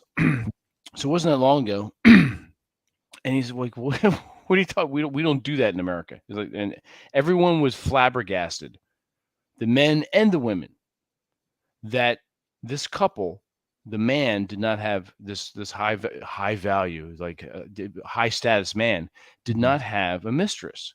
Mm-hmm. It was very strange to the women, even the women that they were talking to, and that was a normal thing for the husband to have side pieces. Yeah, and the wife know about it and does not care, as long as the husband did not try to make the mistress a new wife and did not try to get with in a wifely sense with the mistress. It was just a mistress. It was a side piece, and as long as he kept it a side piece and didn't bring any drama into the house, the wives didn't care. Yeah, so that's how I designed my own life, and it's worked out quite well, actually. I'm having a shit ton of fun. You know, I kind of been, you know, I don't know if I told you I had like this near-death experience in Canada in February. Wait, a near-death experience? Wait, what? Yeah, well, it was I just so I didn't know you could like overdose from edibles, and Oh shit! they give me, like, Oh this- fuck! one edible was like 200 milligrams. Oh shit! And I was in Canada. I was like, well, you're all gay, so I don't care about your health warnings. Canadian gay fucks. So I ate like 3 of them, and then I woke up in the morning and I was like hyperventilating, and like I couldn't catch a breath. Your heart was beating, and Dude, I thought I was gonna die. I swear Oh, to God, I shit. was gonna die. And you know, I don't know. I just realized I do think it's good for a man to have a decent woman in his life. Like I know there's like a lot of the guys are like, no, just fuck hoes forever, or whatever. But I would ask you this: do you think you would be significantly less happier if you had this main woman for the last 2 years in your life? Do you think you'd be happier if you were just going after straggler after straggler after straggler? I don't know. I'm just kind of happy in general. See, I like my own company. Mhm. So whether or not I have a woman in my life or I'm rolling solo, I've never really cared all that much. Mhm. My life is more interesting. Dare I say a little better because she's in it. Mhm. Because there's certain aspects about her that takes off of the weight of living, of daily living. There's certain things that she helps with, which is good to me. But if she wasn't there, that'd be fine too. I know I agree with you about the being happy. I just feel like there's a baseline of happiness, and I feel like a good woman can make you happier than you Oh currently no, are. okay, I understand. No, I agree with you as well. Absolutely. Yeah. I think Rala has said this. We're better together than we are apart. Oh yeah, without a doubt. I agree. I would agree with that. Yeah. Without a doubt. Like no, I can't. I don't want to be. I like having a woman in my life. I really Oh do. yeah. Yeah. No, if someone said, "Hey Vince, even though you don't mind your own company, would you rather continue to roll solo or have a woman in some capacity in your life?" I'm like, in some capacity. Although, like I said, I tell all my girls, there's 2 things you need to know about me. 1, I'm not marrying you. 2, I'm not living with you. Mhm. I cannot do. I've tested it out. I've hurt myself and other women in the past, and I will not do that again. I cannot do the domestic thing. Mhm. That's not in my blood, Right. and I'm fine with that. I'm completely fine with that. And a lot of guys are like, oh, you're gonna die alone. Well, existentially, you're all gonna die alone. It's possible you may have some people around you when you die. My mother and grandmother did that, which in my own family, that was nice. But for the most part, the chances are you're not. And I always say, not for nothing. You remember that at the end of the end of the movie Tombstone, I never seen it where with Clint you have to Eastwood. watch with who? With Clint Eastwood. No, Tombstone with now I'm forgetting the names. John Wayne. No. It's relatively new. It's Val Kilmer and Chad. Help us out. Tombstone. Val Kilmer and who played Wyatt Earp? Val Kilmer was Doc Holliday. Well, at the end, Doc Holliday is dying. He has tuberculosis, and Doc and his friend Wyatt Earp comes to visit him. Doc knows he's dying, and he wants to die with dignity by himself with no one around him. So he basically says, spoiler, Kurt Russell, that's right, Kurt Russell. Thank you, Sass. Russell. He basically says, look, if you had any love for me as a friend, you'll leave now. Just let me die with dignity by myself and let me go. And that's Do you think you can go out like that? you're gonna go out either way. Yeah, but I don't know. I don't want someone like holding my hand and weeping. I want someone holding my hand. Kidding me? I want someone holding my hand. I want someone stroking my head. Stroking my head and hold my hand. No, that's fine for you. Yeah. Is that gay? That I want to be loved? No. I'm not mocking you at all. No. Gay? No. Borash. I'm just glad that John is wearing a shirt. Remember the time you came on and you had just woken up, dude, and you were still like, you're still in your bed, and apparently the YouTube chat caught your fucking nipple and thought you were a woman. Nazis, bro. And then cut down our stream immediately. Just shut us down. Fucking Nazis. Fucking Nipplegate. So dumb. So your robe. Sub-Zero wants to know about your robe. MLD robe. Yeah, it's in the other room. If it makes you feel any better, I'm not wearing anything but my underwear. I'm just wearing underwear. I'm not wearing any pants. You know. What did you think of like my recent little viral tear that I went on? Did you see me yelling at that fat girl? I did not know. What did you say? Oh, good for you. Good for you. There's only certain things that come across my stream, I guess. You want to see it? I can screen share it. Yeah, please do. Actually, the second most watched thing on my channel right now. Oh shit! It has like I think it's trending towards #1. Really? Oh, that's cool. It has 14 million views here. The good Modern Life Nipple Street. It was Nipplegate. Nipplegate, the original. Nipplegate. That's right. Oh, it's funny. You didn't see this one? No, I didn't. Oh, dude, this video was seen like over 200 million times, like all over the internet. You ready? Let her rip. Okay, see, it just says women have been oppressed. Women have been oppressed since the beginning of time, How? and it's natural. Oh gosh. How? Are you really? How? Yeah, go ahead. How? No, No, because I'm not going. If Okay, you 'cause don't know how. Because you don't know. No, if I'm not going to explain to myself. In normal conversation where people aren't sitting around and patronizing you because you're loud and obnoxious, and a lot of people don't Oh want my to God. tell you that. I'll tell you that right now, young lady. You're very loud and obnoxious, and you're rude. In conversation, when you The bring text is something coming up, up. you can't just state something as fact and then not defend it. That's true. And then say, oh, well, if you don't know, it's just because you're XYZ, because that's what you're doing right now. So you said women have been oppressed by man since the dawn of civilization. Yes. How? Dinosaurs If you underneath. don't know that, I'm not going to explain to you. Bro, Because just put a big L in the chat for her, guys. That Just is put a basic big L for this girl, bro. Women have. Oh shit. You know, Well, first of all, just down to the very physical, her Mhm. voice is killing me. Yeah. I can't take the voice. yeah, cancer. Cancer. Any woman that I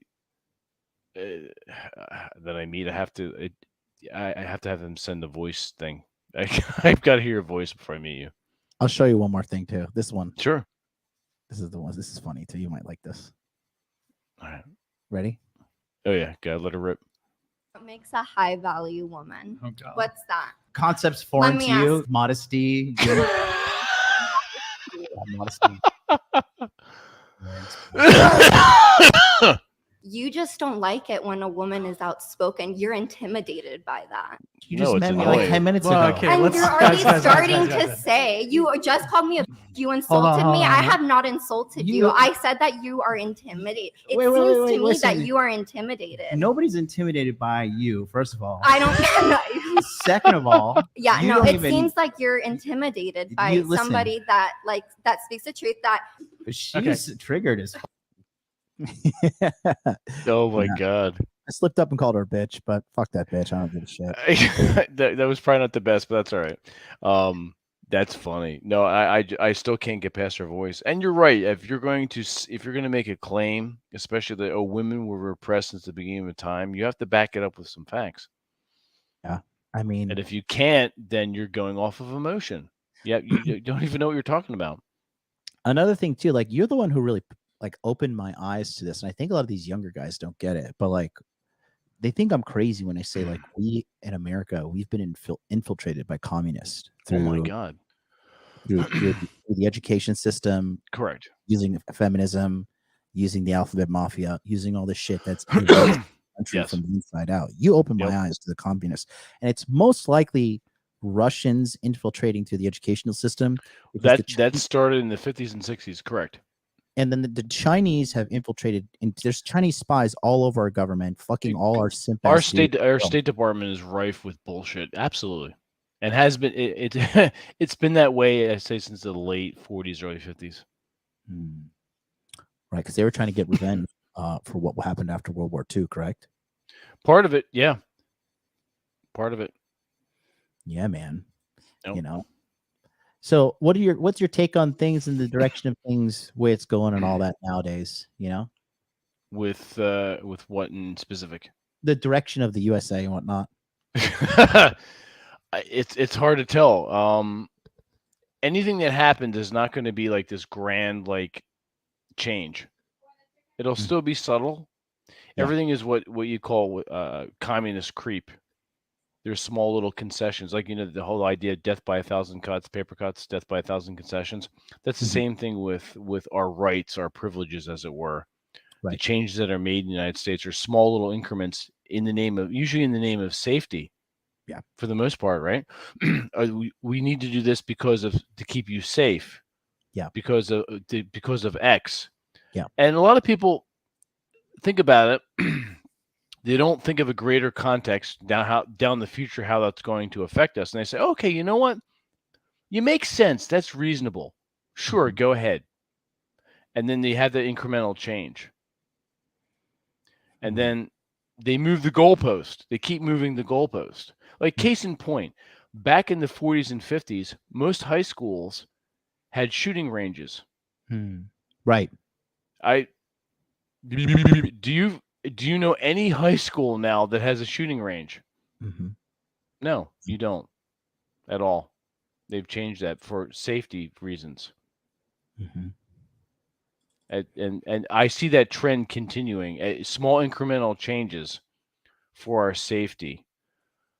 This is for the better. This is for the general, the better good. So, you think the Americans are ever going to give up guns? Not willingly. That's like a big. That's a ballsy thing for the government to try to do. Yeah, it really is. But I mean, just the very basis of our government is the Constitution. Now there are those out there that want to undermine the Constitution. Absolutely. Yeah. The Second Amendment is going to be a difficult one. It's like what happened in World War II. With someone asked a Japanese general. Someone can correct me if the specifics if you want to, but someone asked a Japanese general about invading America and why they didn't do it. Yamamoto. It's like, well, yeah, okay, well, it basically said, all right, well, that's nice, but there's a gun hidden behind every blade of grass in America. I think the amount of guns we have here in America is 3 times what the world has as a military. Something close to that. So I don't see that. That's going to be difficult to dislodge. There's more guns in America than there are people. That's correct. Yes, probably 3 or 4 times as many. Yeah, it's fucking lit. So that's not going to happen. I'm a big fan. How about in Japan? Can you own a gun? No. Okay. No civilian. You can own a hunting rifle, but there's a lot of things you have to go through. You can have the rifle, but the rifle has to be. Just push the open lock button. There's a law that you can have the gun locked in a safe, and then you have to have the ammo in another room locked in a safe. How are they gonna know? The police can come into your house anytime. Oh my god, that's ridiculous. Okay, no matter what. Oh shit. So the police get a tip that you have a gun with ammo in it loaded in your house. No. In order to get the gun and the license, you relinquish your right to privacy.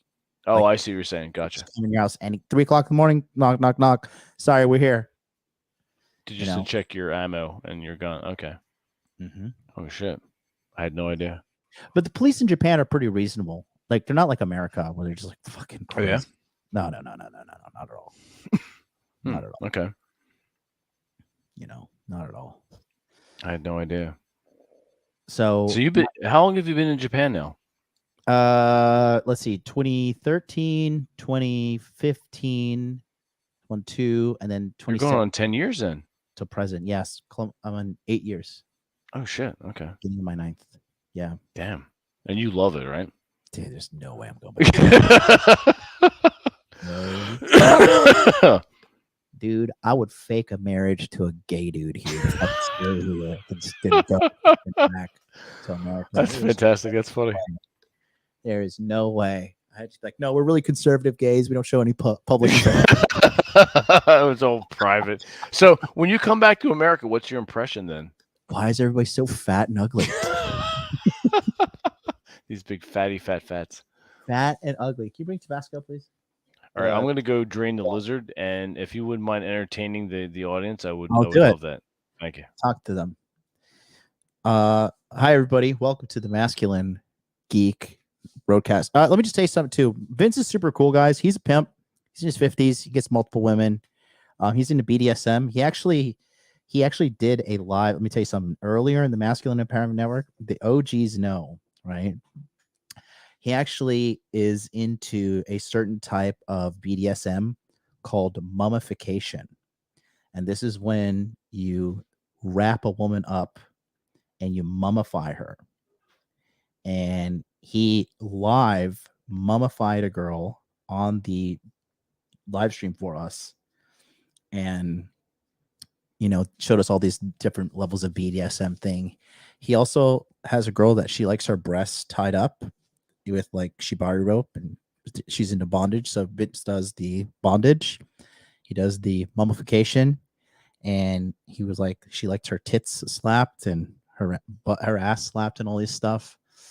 And yeah, it opened my eyes to a whole new level of you know, just a whole new world of sexual pleasure that I wasn't really familiar with. But you know, it was cool. And then when I went out there to New Jersey, because when I did my big tour in I think it was end of 2020. It's end of 2020. Vince was there.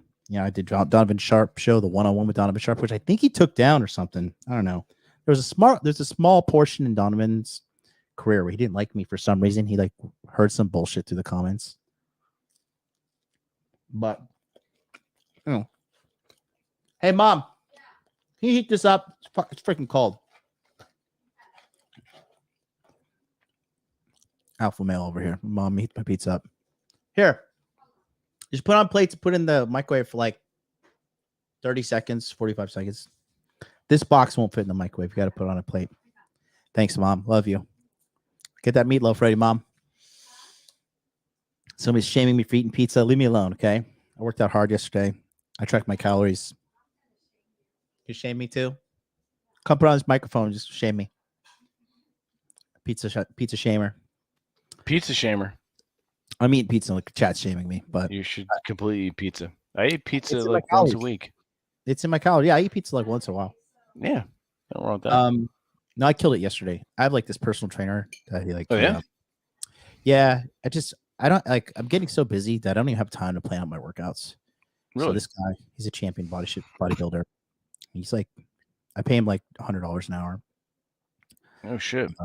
Yeah, but he's a great guy, and I really get quality workouts for this guy too. Because there's some how long how many days do you train with him? 3. Oh shit. Yeah, you gotta be fucking tired when you're done. Oh yeah, feeling it. But it's all good because the way I rationalize it now is like, okay, I can have money in the bank account, but then I'm just gonna be less fit, more tired, more ugly. You know. Yeah. All right, we have a blasphemer in the chat. I mean, look at his photo though. Like, we're really gonna take this guy. I'm sure that's not him. I hope not. I take this guy seriously.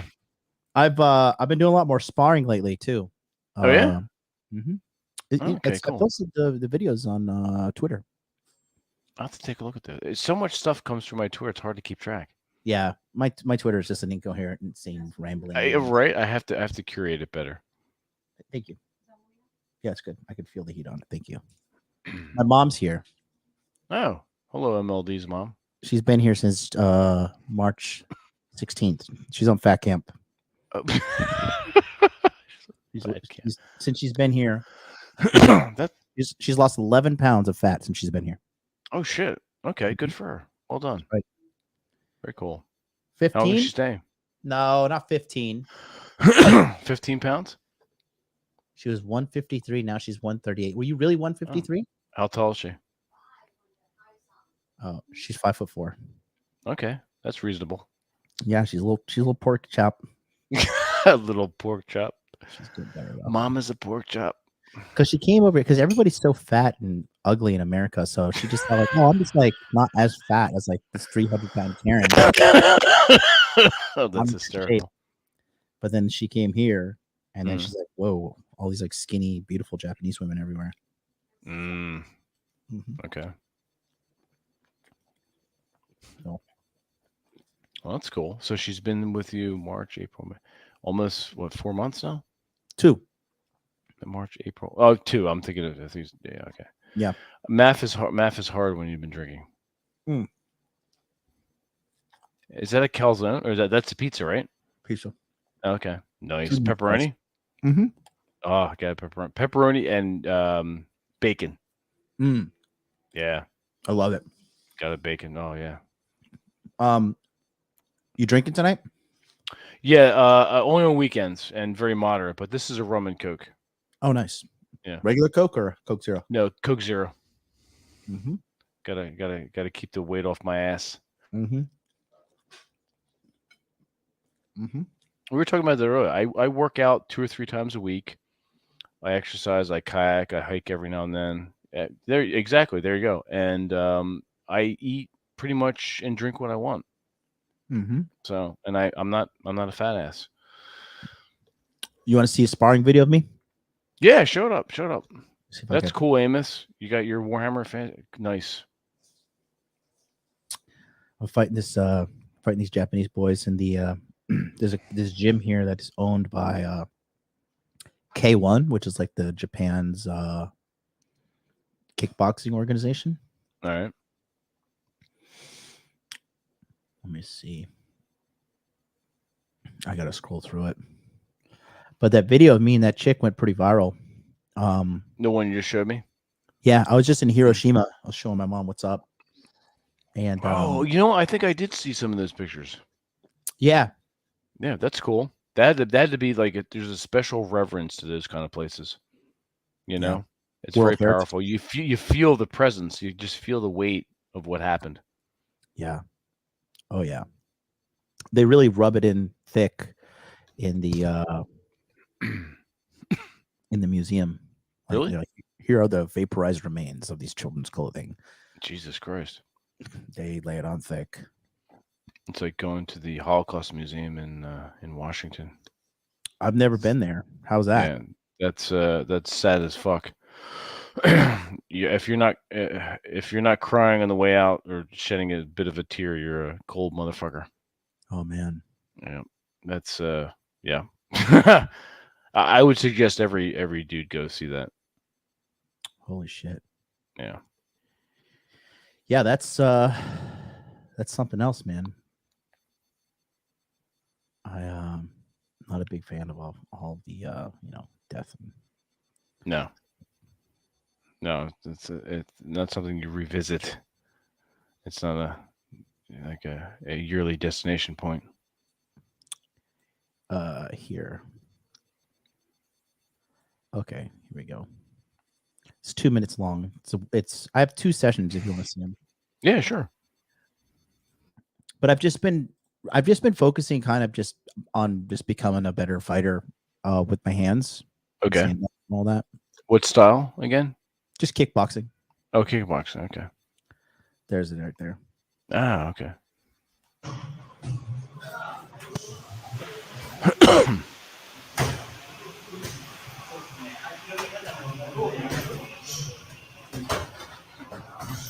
Oh shit.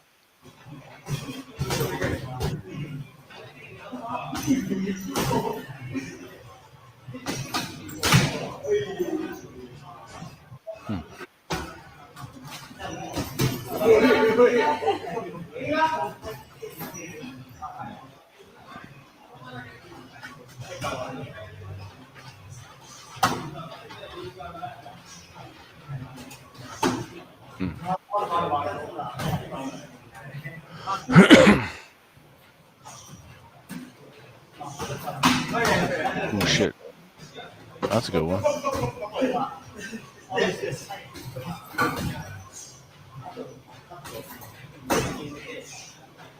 Blend a couple good ones. You got a long reach.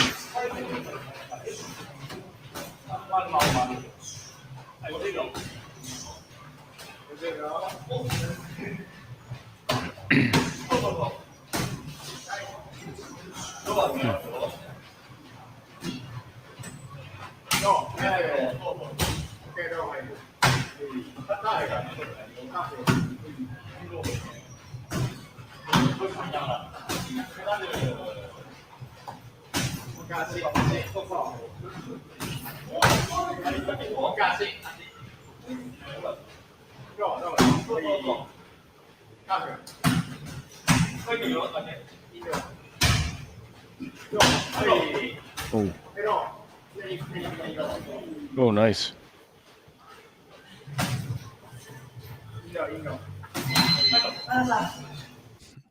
There's that. Okay.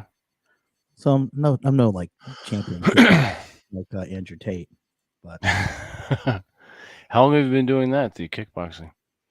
I've only been sparring like less than a year now here. Okay. In this new gym. It looks like fun, actually. It is fun. Yeah. It's fun. Good exercise too. Holy shit! I can see you're sweating and shit. Yeah. Oh, the next day you're like, talk about total body workout. I mean, that guy was a lot of the Japanese guys. They know they don't want any they don't want to get hit by me, even in light sparring. What we're doing, You completely outclassed them, weight wise. Yeah. Yeah. Yep. The height and the body weight. Yeah. Yeah. And then but he was spamming leg kicks, and that shit hurt the next day. I saw that. Yeah.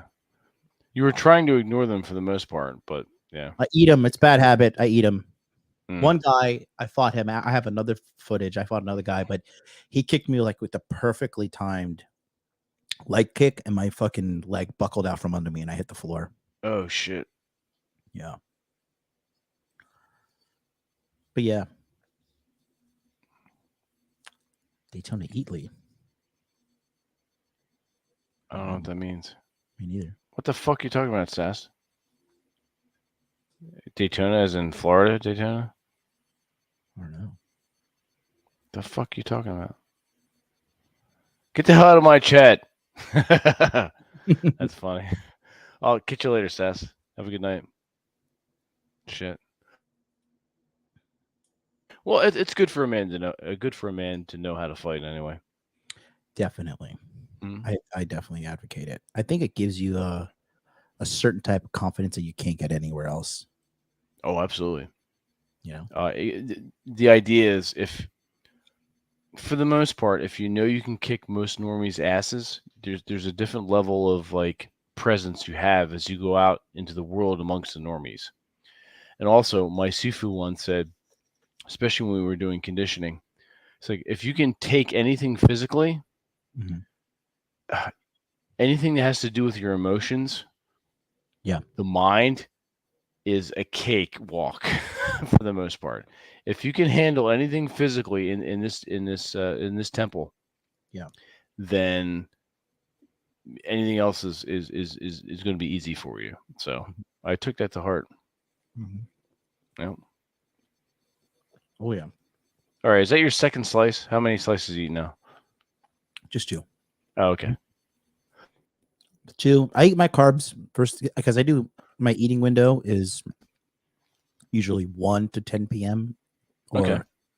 2. So you intermittent fast then? Yeah. Okay, I do that. Getting too, old now, you know. Getting old. You're 37. You're so old, John. Old bastard. No, I intermittent fast too. I don't eat after 8 o'clock at night, and I don't eat again until between 12 and 1 o'clock in the afternoon. Next One day. meal? No, 2 meals a day. Yeah. Protein heavy. Yep. Rice, broccoli, chicken, turkey, beef, filet mignon, steaks. Yep. Oh yeah. Oh yeah. Sbarro size slices. I was just thinking that myself, Sub-Zero. Sbarro. I haven't heard that in a while. That's when you went to the mall. You go to Sbarro in the mall.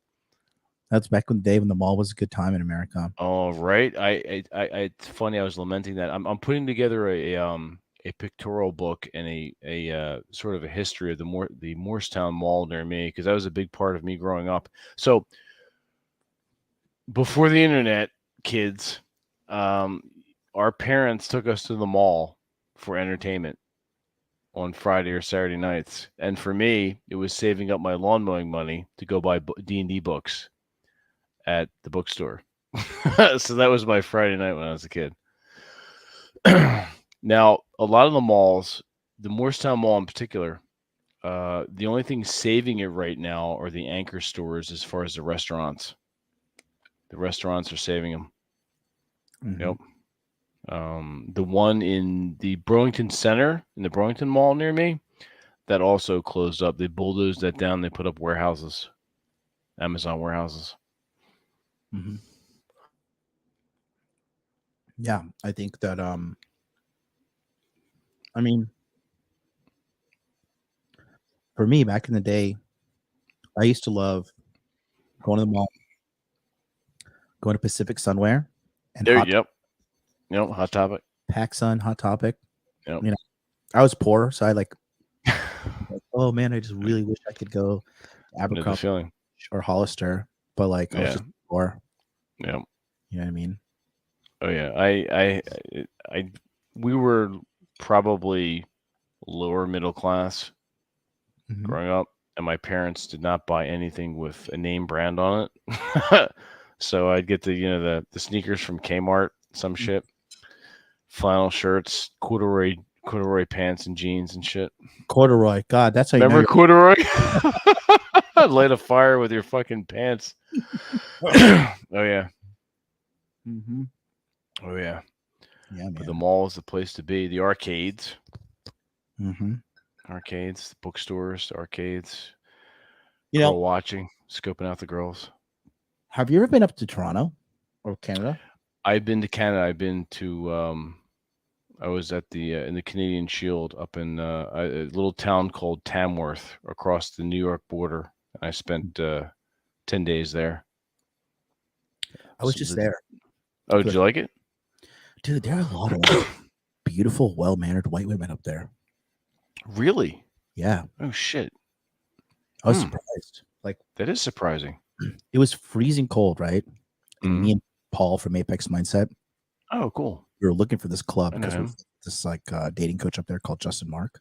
Kind of lost, and it was freezing cold, and I just was just like casually just stopped this woman. I was like, "Pardon me, like we're kind of looking for this club. Like, can you point us in the direction?"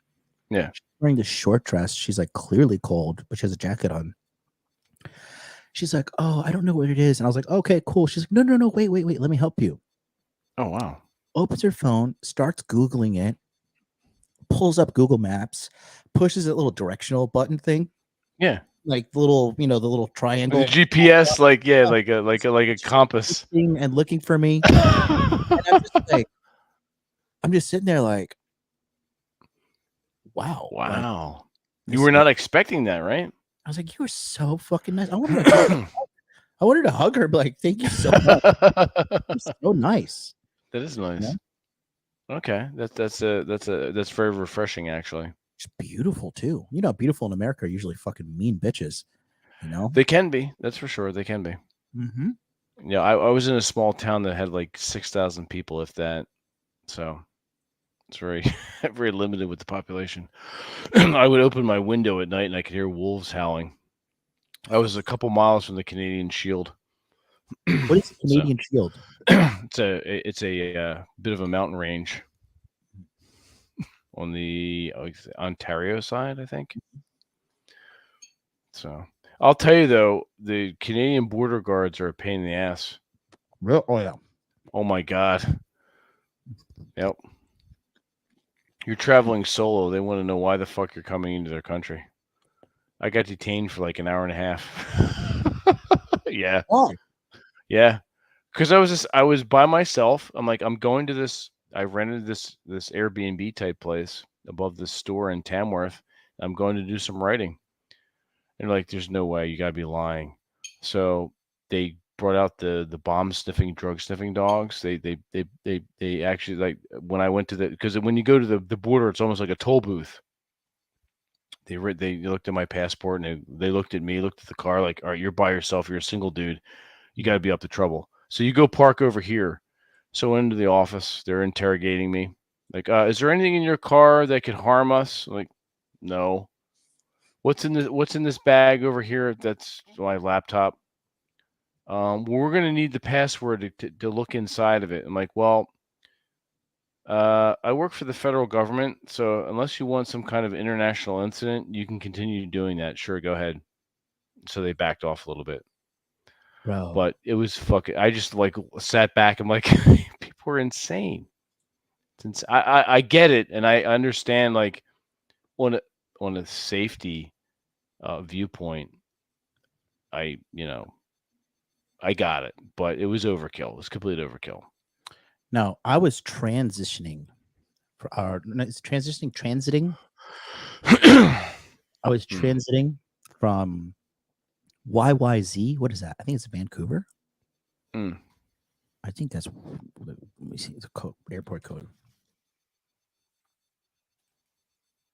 No, Toronto. Toronto, okay. And I was just like there, and no, I think it was YVR. It was this fucking shitty airport. Yeah, it was YVR. I was in Vancouver, right? And I was just passing through because I was coming from America to go back to Tokyo, right? And so what I would do was always just kind of fucking just transit through and everything's fine. So I remember that I'm going from America and, I'm just, getting ready to walk on the plane, and like 2 fucking armed security guards with bulletproof vests came up to me and they're like, "Where are you going?" I was like, "Bro, fuck you." Where am I going? Like, I'm going to Tokyo. Because I give him an attitude. I was like, "I'm going to Tokyo." Like, I didn't even fucking say in your shitty ass country. You just like a layover. Yeah, and I was like, "What the fuck are you doing?" I was like, "Why do you have a gun? Are you gonna fucking shoot me?" Jesus Are you gonna Christ! shoot me for transitioning through this? Like, have you thought this through? And they're like, "Whoa, why are you gonna get so aggressive?" Blah blah blah. I was like, "Dude, what are you doing? Like, leave me alone." There's 4 people getting on this plane. Do you think I'm a fucking terrorist? You think I have a bomb with me? Right? Unbelievable.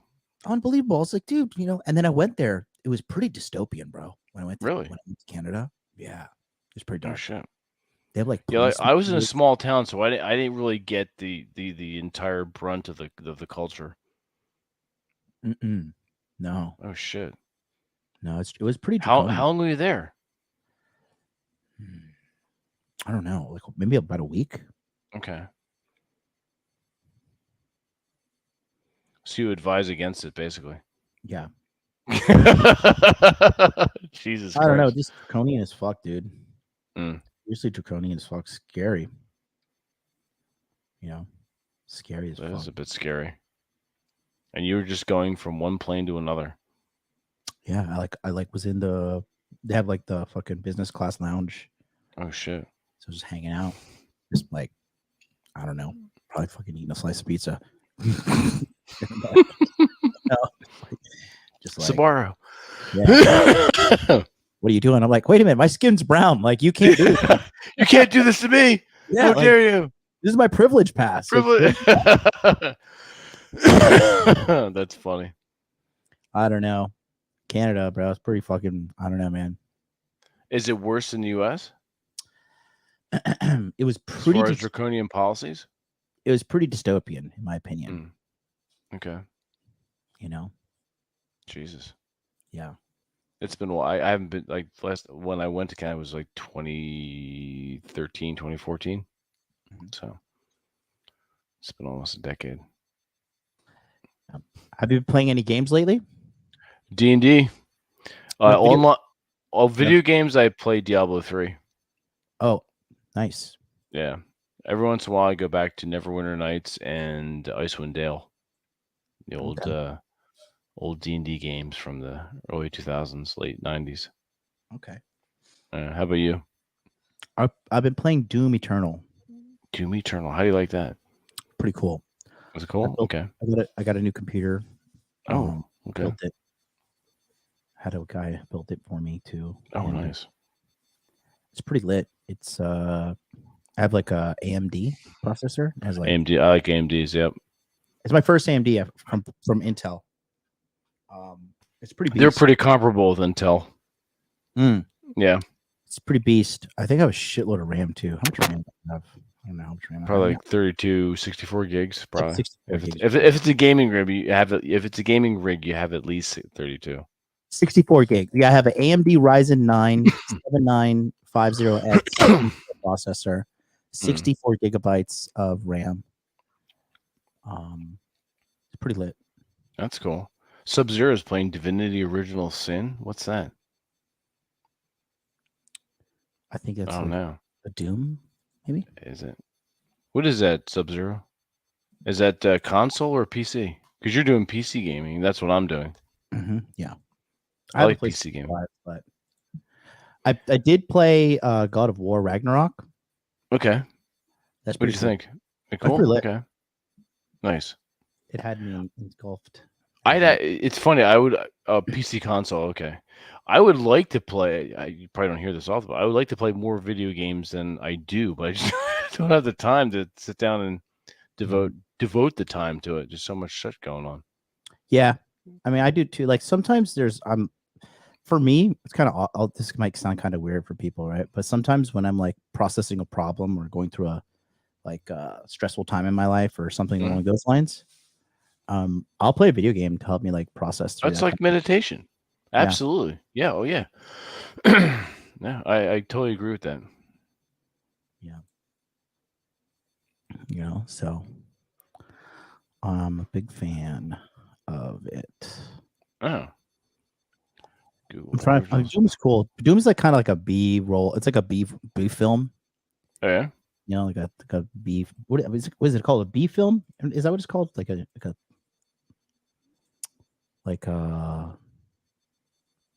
Starship Troopers kind of thing. What are they called? B films? I think B films. Yeah, they're kind of like low budget, like not very popular, kind of very low level actors and actresses. Yeah. And it's like it's like watching a B film movie. Oh, okay. That sounds cool nonetheless. Yeah, it's good mindless entertainment. Absolutely. You need that every now and then. Nothing wrong with that at all. So you've kind of been staying away from the whole, just the whole like manosphere thing, just kind of doing your own thing. We Masco and Geek, like TJ and Rob and I and the rest of the guys, we never really have gotten involved with that for the most part. I don't like 13th, what I call 13th grade bullshit. Right. That's no way for a man to comport himself. I don't have time for that. It just doesn't enter in my mind to be a part of that at all. For sure. Masco and Geek is an entity unto itself. We're not part of any group or manosphere. Do we look at the world through a red pill lens? Sure. Yeah. And once again, I know there's a lot of what they call beefs between a lot of factions in the manosphere, but I don't bite the hand that fed me. Yeah, for sure. I see one of the problems is, so especially with Rollo, like, oh, he's hateful this, hateful that, and blah blah. Like, what? Like, look, all right. He talks about the same thing. All right. Well, what else is he going to talk about? Right. That's his thing. Yep. All right. So if you ingest information, all right, let's say,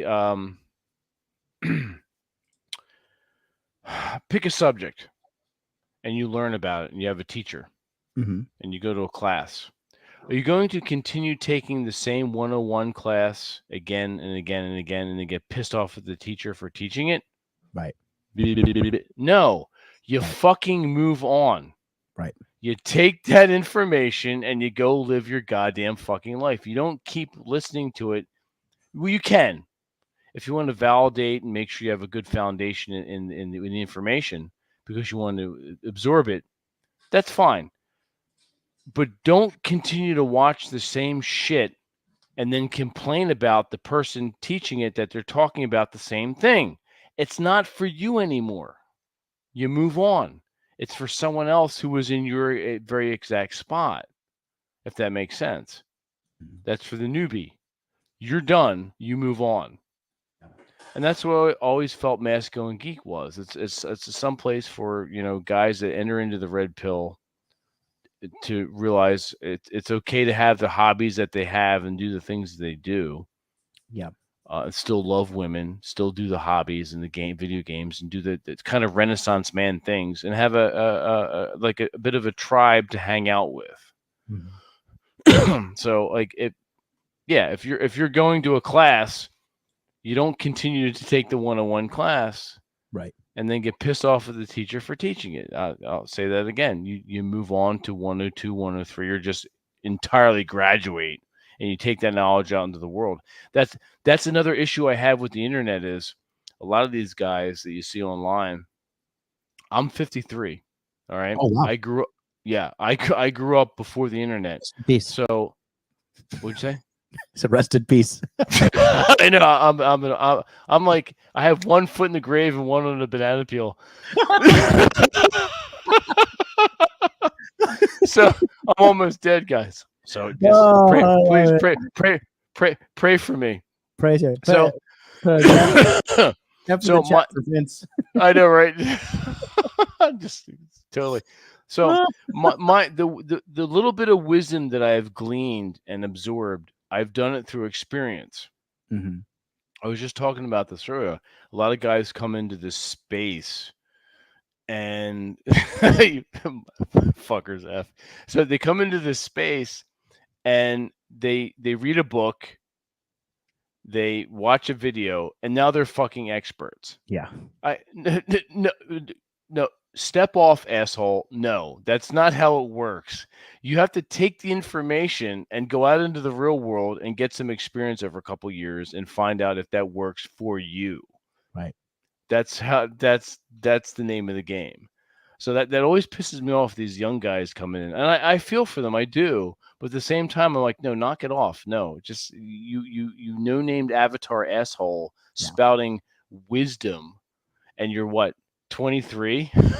No, get out of here. It's bullshit. That's what I tell these little dipshits too. I'm just like, look, I know you little fucking Homo sapiens want to fucking, you want to learn from like the young cool guy, right? But this little shithead doesn't know anything about life. You know what I mean? Exactly.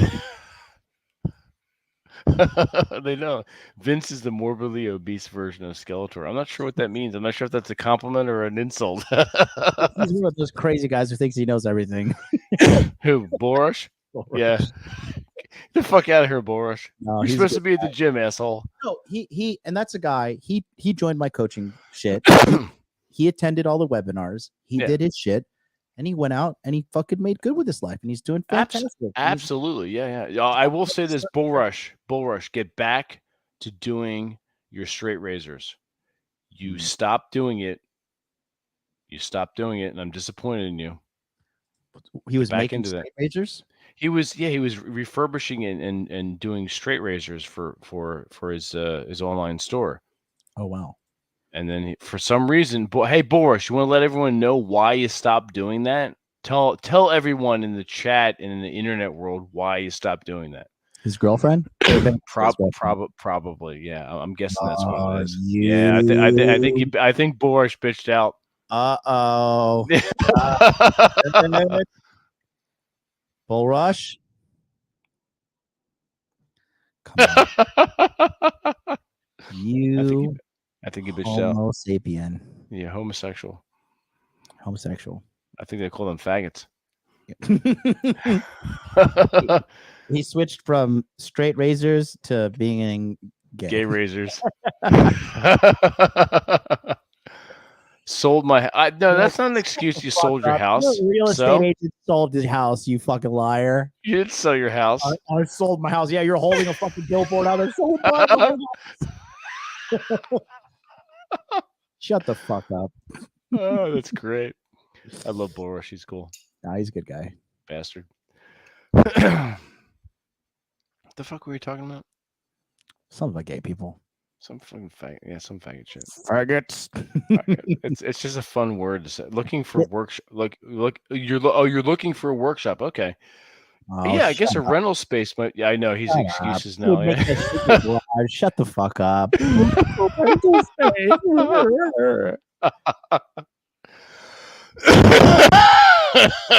That's funny. Oh Jesus my Christ. There's something. Yikes. God damn! I just saw something fucking brutal on fucking Twitter. You what? I just saw something brutal on Twitter. This fucking idiot, this fat idiot, tried to jump off a roof and into the pool and ended up face planting. In the pool or the cement? Right onto the face on the cement. Oh shit! God, idiot. That's not good. That's definitely not good. That's gonna ruin your evening. There's definitely a lot of fat idiots out there. That's for sure. Mm-hmm. It's American. Pardon me. Did you see the new George Floyd? The new what? They're like trying to make some new George Floyd. George Floyd. Yeah, like some The black guy. dude? It's Jordan Neely was killed. Oh, that homeless dude. Yeah. I heard he was like he had like a bunch of warrants and arrests and shit. Mm-hmm. Of course, they're coming off the new George Floyd. They need the election cycle is getting close. Yeah, next year is gonna be some bullshit for sure. It's unbelievable. It's ridiculous. I love it. Look at Bull Rush. You know, this needs to.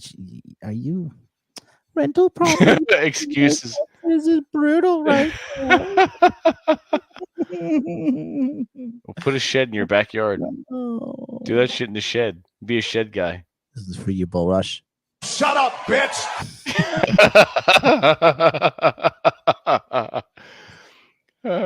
Fuck. That's funny.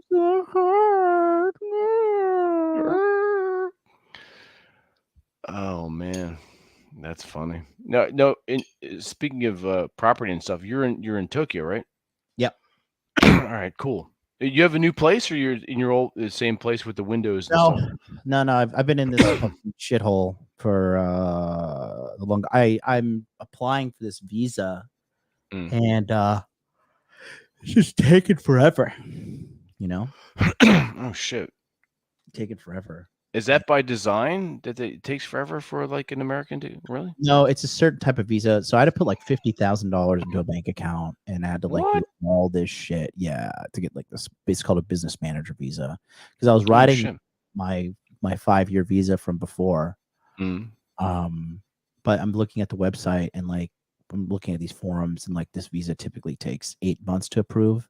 So it seems. I mean, I'm already in my. I applied November 28th, so November, December, January, February, March, April. So I'm starting my 6th month. Oh shit! So end of this month, May would be 6 months, and June, then July would be about 8 months. Hopefully, my lawyer was telling me, my very fucking expensive lawyer was telling me that if it hasn't been rejected by now, you know, it's probably in progress. Yeah. Japan is just a bunch of bureaucrats. They love their stamps. They love their fucking paper. They're like the red tape. Yeah. Which is great. I love Japan. Yeah. Now you see yourself like living out your days in Japan? For sure. There's no doubt. What am I going to do? Go to America and get fucking killed? Well, there's that. Yeah. No, would you like do another residency in another country or just specifically Japan? I mean, I think what I'm going to do, I'm trying to figure out like the right way to structure everything. I'm looking into giving away either getting my tax bill to 0 somehow through property acquisition, or just giving up my fucking I mean, shit, I could just give up my citizenship and just go to the south of the border, become a fucking illegal immigrant since they let everybody just come across to everybody else. Like, hey, come on, are you alive? Come on in. The 700,000 immigrants poised on the border, ready to come across after. Yeah, you could rob this fucking Walmart right out of business. You know, right. Yeah, the Title 42 thing's expiring too, right? I think May 20, either the 21st or the 23rd, somewhere around there. And what are the exact specifics of the title? I think it has something to do with COVID and the immigration status with COVID. I think that's what that is. You're muted. Title 42 prohibits people from requesting asylum in the United States. That's the teeth of the policy. Block people from applying legally to enter the country. The only way to get in through it was to try to bypass border control and sneak in. Yeah. Yep. As Title 42, sorry, let's see. As Title 42, Congress is absent on immigration reform. I mean, honestly, America, dude, they just need to shut the borders for like 5 years. Like, you're not kidding. It's such a mess. It's a shit show. That's a fucking mess. That's what Japan did during the pandemic. They're like, sorry, we're closed. Go home. Go out of here. You know. I can't say I blame them. China too. You know, these Asian countries don't care about appearing racist or whatever because they care about, you know, the integrity of their nation. Like absolutely. You know, America's worried about how it looks. It's always been very surface oriented. Yeah. So gay. Yeah, it pretty much is. Gay as Bull Rush. I don't know. Can you be that gay? I don't know. He did stop making straight razors and started acting gay, so I don't know.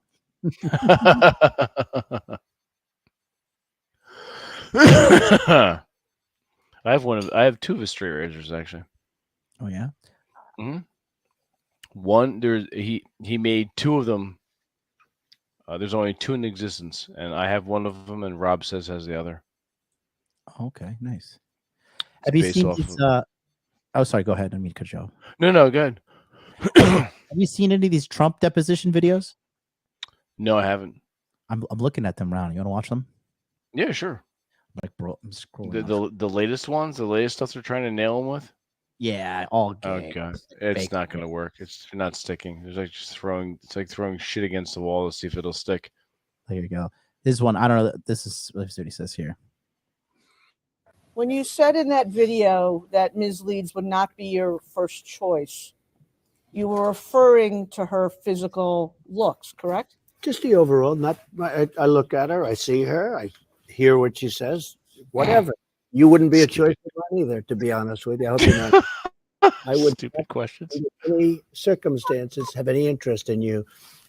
I'm honest when I say it. That's hysterical. I would not have any interest in. When you said in that it's fucking awesome. Oh, I don't have any interest in you. That is hilarious. Let me see this. Let's see this one. When you said in that video. Oh no, okay, that's the same one. Let's see this one. No, this woman. Okay, this is about the rape allegations. No, this woman. I think she's a whack job. I have no idea. I don't know anything about this woman other than what I read in stories and what I hear. I know nothing about her. Okay, well, I guess the distinction I'm trying to make, sir, is that when the allegation came out in 2019, you said you I think it's your testimony, you had no idea who she was. I still don't. Well, today you at least know that she's a plaintiff in a case suing you, correct? Oh, yes, that I know. Okay. But I know nothing about her. I think she's sick, mentally sick. No, this woman. You seen this chick though? This lady she was the one saying like she enjoyed rape on. Whoa, what? No, she's like because they're like saying she was a Trump accuser. Oh, let me see if I can find her. E. Jean Carroll case. You're gonna make a straight razor for John called the gay blade. Shots fired. Let me see. Wait. Jean Carroll. Hold on. No. There was some crazy bitch. Hold on. Let me see if we can find it. E. Jean Carroll. Christ.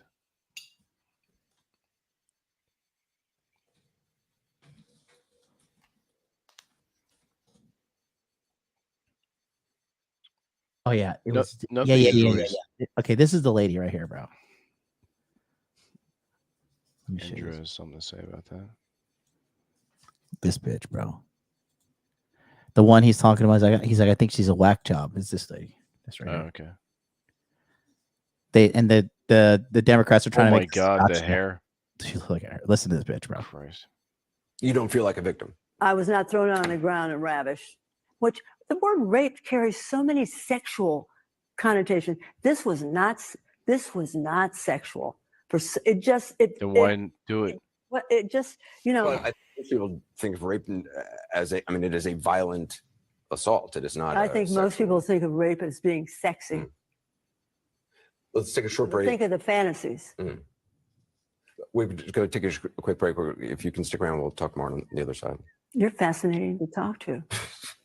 She wants to rape him. Yeah, exactly. She wants to get on his bones. That's the lady saying Trump raped her. Yeah, no, that's complete no. No, crazy. That just even her voice alone is just like whack job. White, strike one. Short hair, strike two. Strike two. I do not like short hair. It's very all right. Going back in time, Audrey Hepburn. That's it. That's it. Yeah. Here, I got some more Trump deposition things. That's awesome. These things crack me up.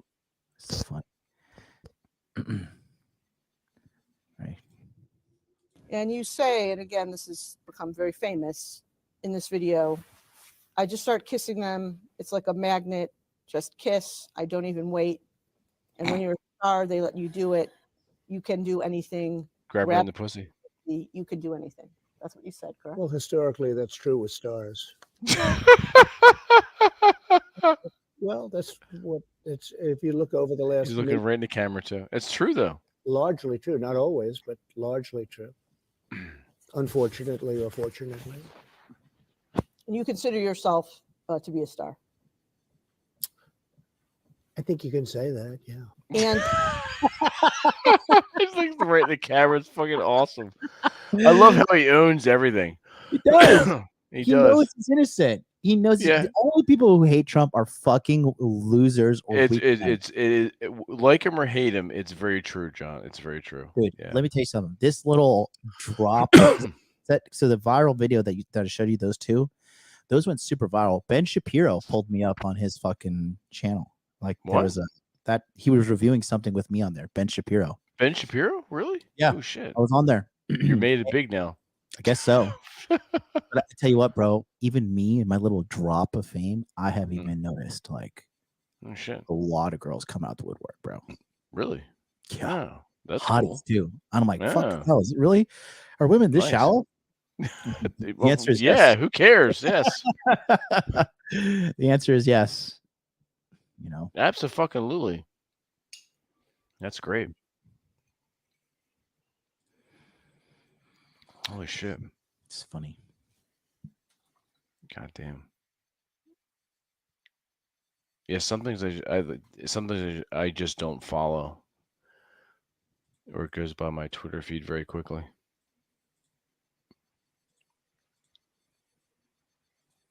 How you doing on Twitter, by the way? I know you had like 9 accounts or some shit. Yeah. So after Elon took over, because I'm just like burning through fucking accounts.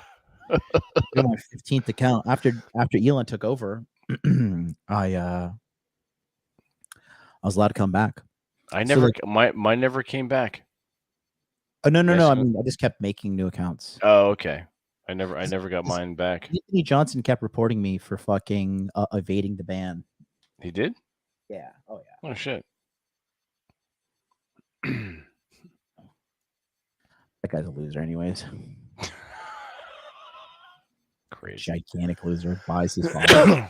That's what I hear. Mm-hmm. There's a lot of people I don't pay attention to.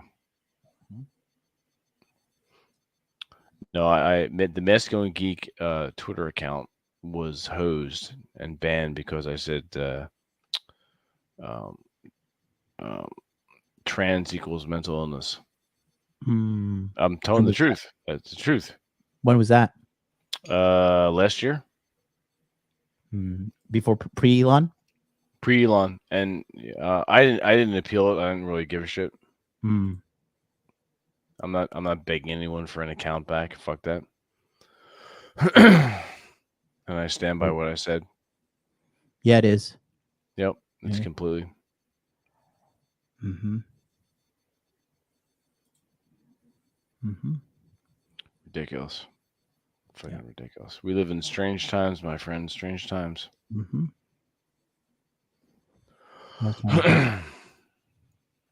Oh, shit. Oh, fuck. Whew. All right, brother. It is 1:15 a.m. here in the U.S. What time is it with you? It's time to go. Yeah, we gotta get sleep. Gotta get some shut eye. Get some beauty rest. Yeah, man. Good talking to you as always. Oh yeah, you too, man. Have Always. to have you on again. Yeah, we gotta have you back on and talk some nerd shit. Mm-hmm. Well, anytime, just hit me up. I'm here for you. All right, cool, absolutely, and likewise. Appreciate it. All right, everyone in the chat, it's been a pleasure. Some of you I've never seen before or heard before, but it's always good to see the chatter in the chat. And until next time, I think we've got our next D&D game running with Drew Bay as a DM next Wednesday. But keep an eye out on Twitter and keep an eye out on YouTube. And in fact, go to subscribe to Masculine Geek on YouTube. Check out masculinegeek.life if you want to join. There's 4 openings left. We only have 12 members. Cap out at 12 members, so we have 8 at the moment. So, all right, Sub-Zero. I know you've been in our chats quite frequently, so welcome and welcome back. But all right, John, you have a good evening, good morning, whatever it is over there in Japan. Thank you, and I'll man. talk to you soon. Everyone have a good night, and we'll see you next Wednesday.